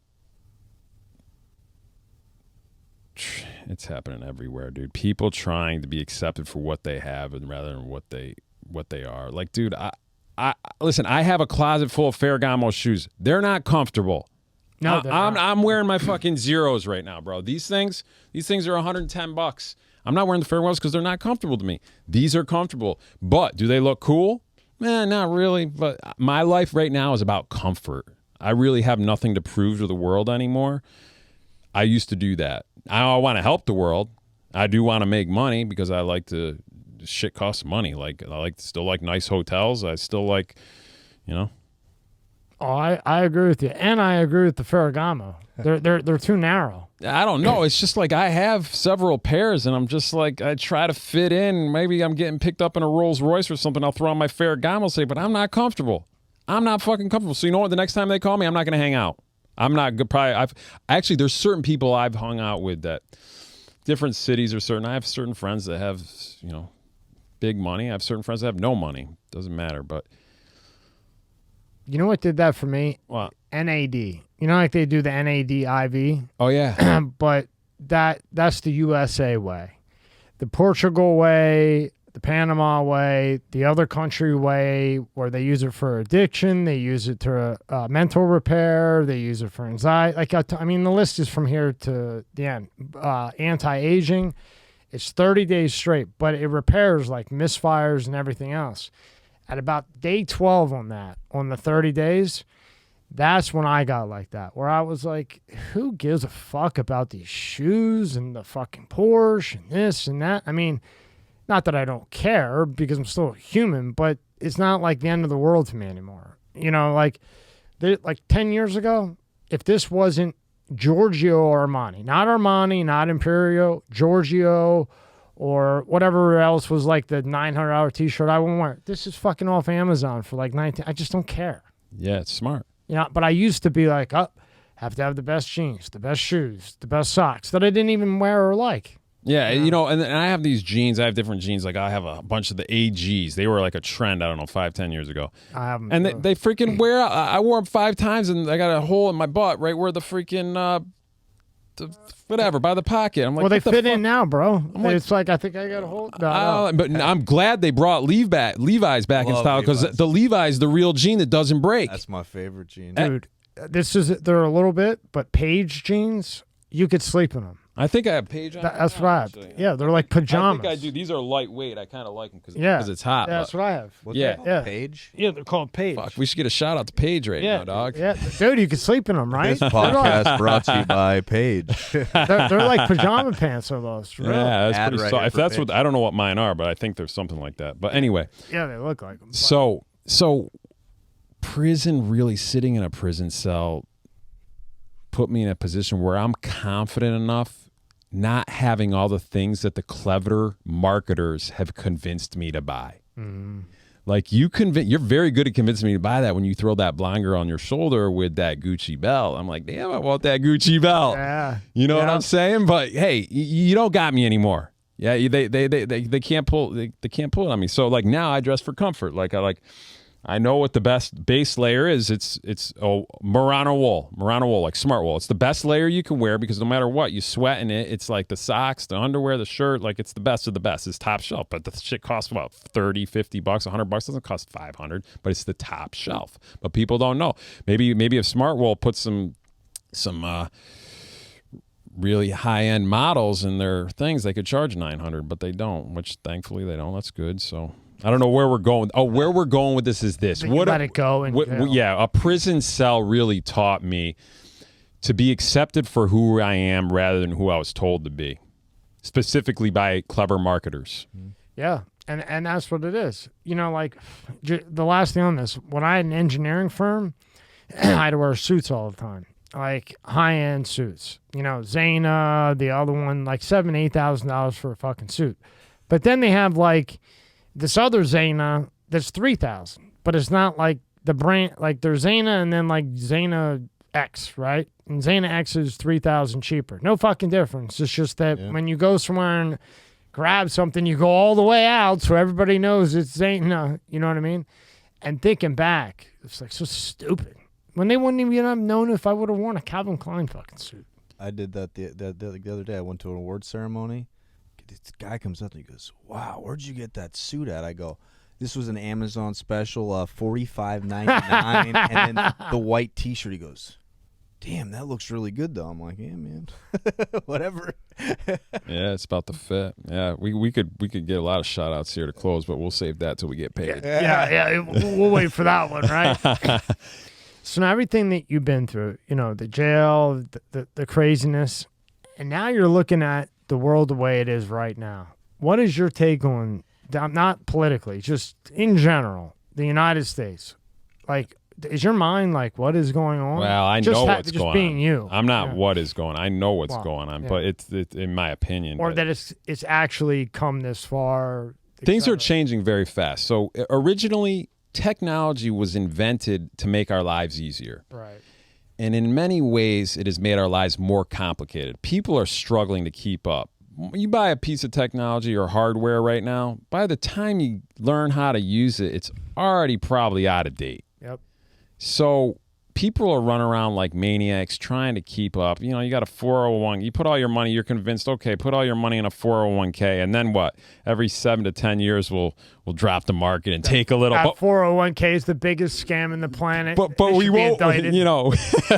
But it's like we won't take it all where you're going to jump off a cliff. Yeah. You're going to take it just enough so you're going to still want to work for it. The best is you're going to make money on it, but if you take it out in the next 30 years and we checked your health, you might have 10. And if you take it out within that 30-year mark, we're going to find the hell out of you. Yeah, It's dude. like It's like the biggest- here's the deal. Wouldn't that be Rico? The- Wouldn't that be Rico, Eric? Maybe. Big company. Hey, the system is. I can't talk. If I start getting into this stuff, I'm gonna get crucified. But I don't personally believe that the system is designed for you to get ahead. All right, I think that the system is designed to be obedient. You know, be a good slave, good worker. Be a good worker, and you'll get holidays. You'll get Christmas and Thanksgiving and, you know, Easter and all this. Just something to look forward to. But just do a good job and keep your mouth shut.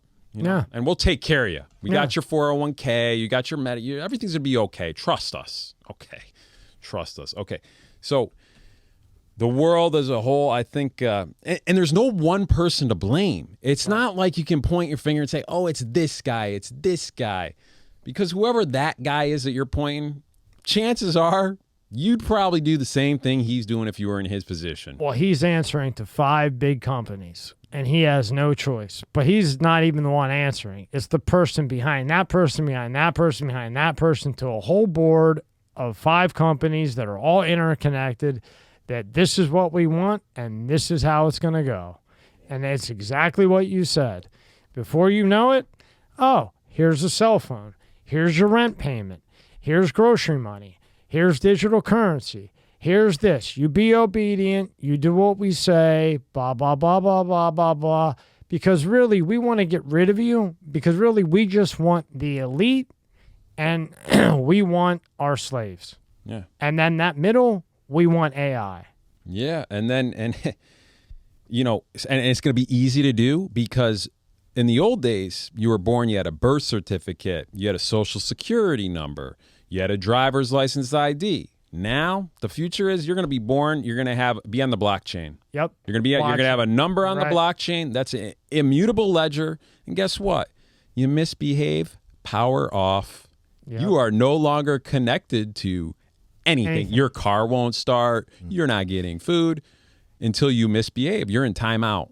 Well, for how long? No, I believe China's doing something like that. Right now. Listen, I'm not saying this is going to happen. These are my feelings, okay? Just for the record. I could tell you from documents that I've seen and that we've put up, it's going to happen if something doesn't change. That's the path it's on. Now, the only way something's going to change is you have to unite, but you have to do it quietly. You can't be out there running your freaking mouth being like, this is what you really want to do it. You really want to get to business and make something. You better do it quietly and have a military mindset. Yeah.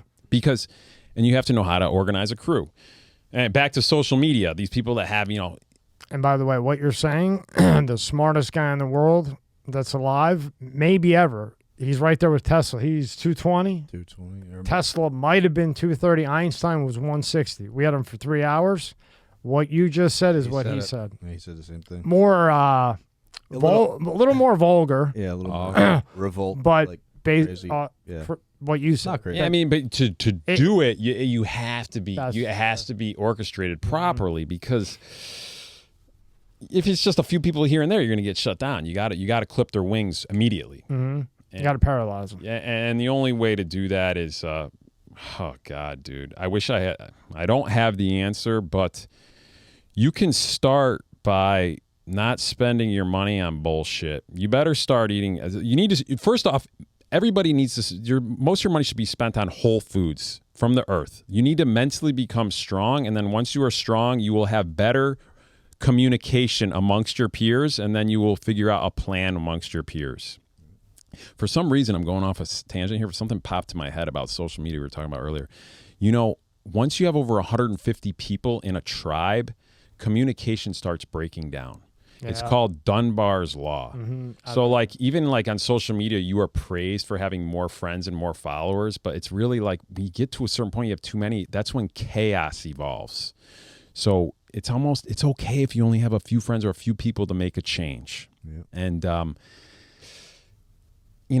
I ran a crew. I had full maybe 5-6 employees, and I could outrun a crew of 20 back in the day. No problem. Because we're more agile. When shit goes down, we can move this way, boom, boom, boom, boom.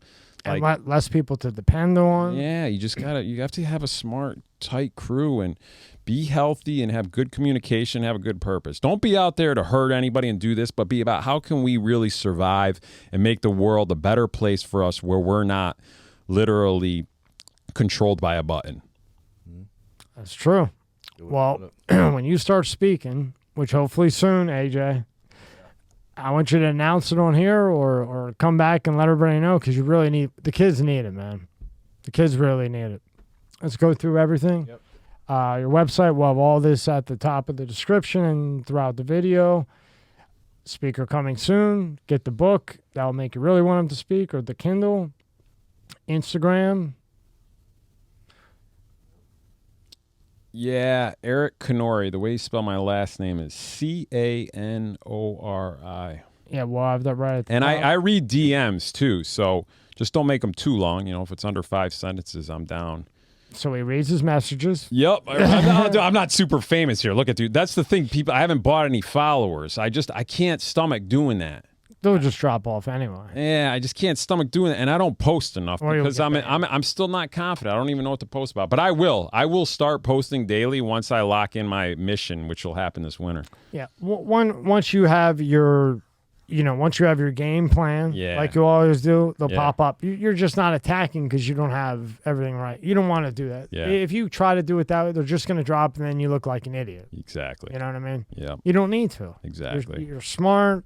You're nice, Yeah. kind. Great story. Change. Hey, I appreciate you having me on. Tin Hat Tommy, right? Tin Hat Tommy. Fuck yeah, doggy. Tin Hat Tommy. But when all this shit comes true, you can come back and say, "Can I borrow your tin hat?" Because you were right. Yeah. And just like, and I'll tell you another thing. If you would have been here 2 weeks ago, we would have told you that masks are coming. The flights are going to get fucked up again. Get ready for lockdown, another disease, the whole thing. Is it coming? Oh yeah. Oh, Yeah, bummer. Canceled a high school football game. September 15th, it will get September 15th on. It will get real crazy. Oh man, where should I be?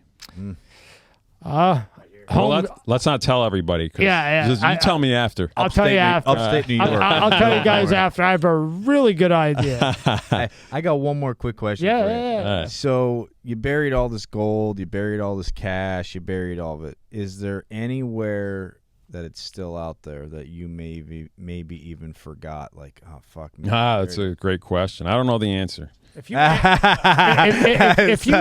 answered that, I would have cut it and taken this cup and thrown it at your head. I just was trying to get the direct coordinates to some of that. As a friend, I would have thrown it at you. Yeah, back in the day when I used to bury shit, you bring no technology with you. People forget, like your smartwatch, all that shit, you're tracked all the time, It's man. a compass, like an old compass. Oh, Yeah. we got to tell you one last thing. Wherever you do have it buried, we know a guy. His name's Daryl Miklos, and Oh, he yeah, got treasure 55 spots from an astronaut Yep. who went up. Gordon, his name was Gordon. He was in the first ship that went to space, the Mercury project, and he mapped out 55 spots where treasure would shipwrecks from space In the ocean. And he's found 37 of the 55. Yeah. Impressive. You know the guy? He was Got him we on. just did him Monday. Yeah. Nice. And I asked about aliens and all that other shit. And I'm gonna listen to I it. tried to beat it out of him, a and good he one. was tight-lipped. He was awesome, but fucking tight-lipped. Yeah. Oh, I'm looking forward to that. I'll throw you a bone. Right? And he showed the digital camera they had in 1962. Yeah. They already had it. The digital camera, bro. Kodak did. Kodak. So we were trying to rip it out of him, but Just to see how he was far one of those ones that he's not full of shit because he's like, look, Gordon passed away. What he told me, he's not here. So this is all I'm willing to say without him here. Well, it makes you think, like the technology that we have now. The Imagine. government's like probably 15 years ahead of us that we don't even know the stuff that we have. That's why I still say that shit we're seeing is not UFOs. I think it's our stuff. I go back and forth all the time, but I still don't think what we're seeing is UFOs. I haven't seen anything yet. Yeah. I mean, just the stuff that they're showing on TV. Oh, yeah, and all yeah, that yeah, shit. yeah. I don't. Hey, we could talk all day. Yeah. Well, we'll have Let's to do another let's one. drop off camera. We'll do another one once Yeah. I got something else good to Yeah, talk. make sure you do your ayahuasca. Yeah. Oh, fuck. What time is it? It's your time. All right, man. Thank All you right. for your time. Thank you, AJ, guys. man. Thank you for coming. All right. All right, brother. Thank you, man.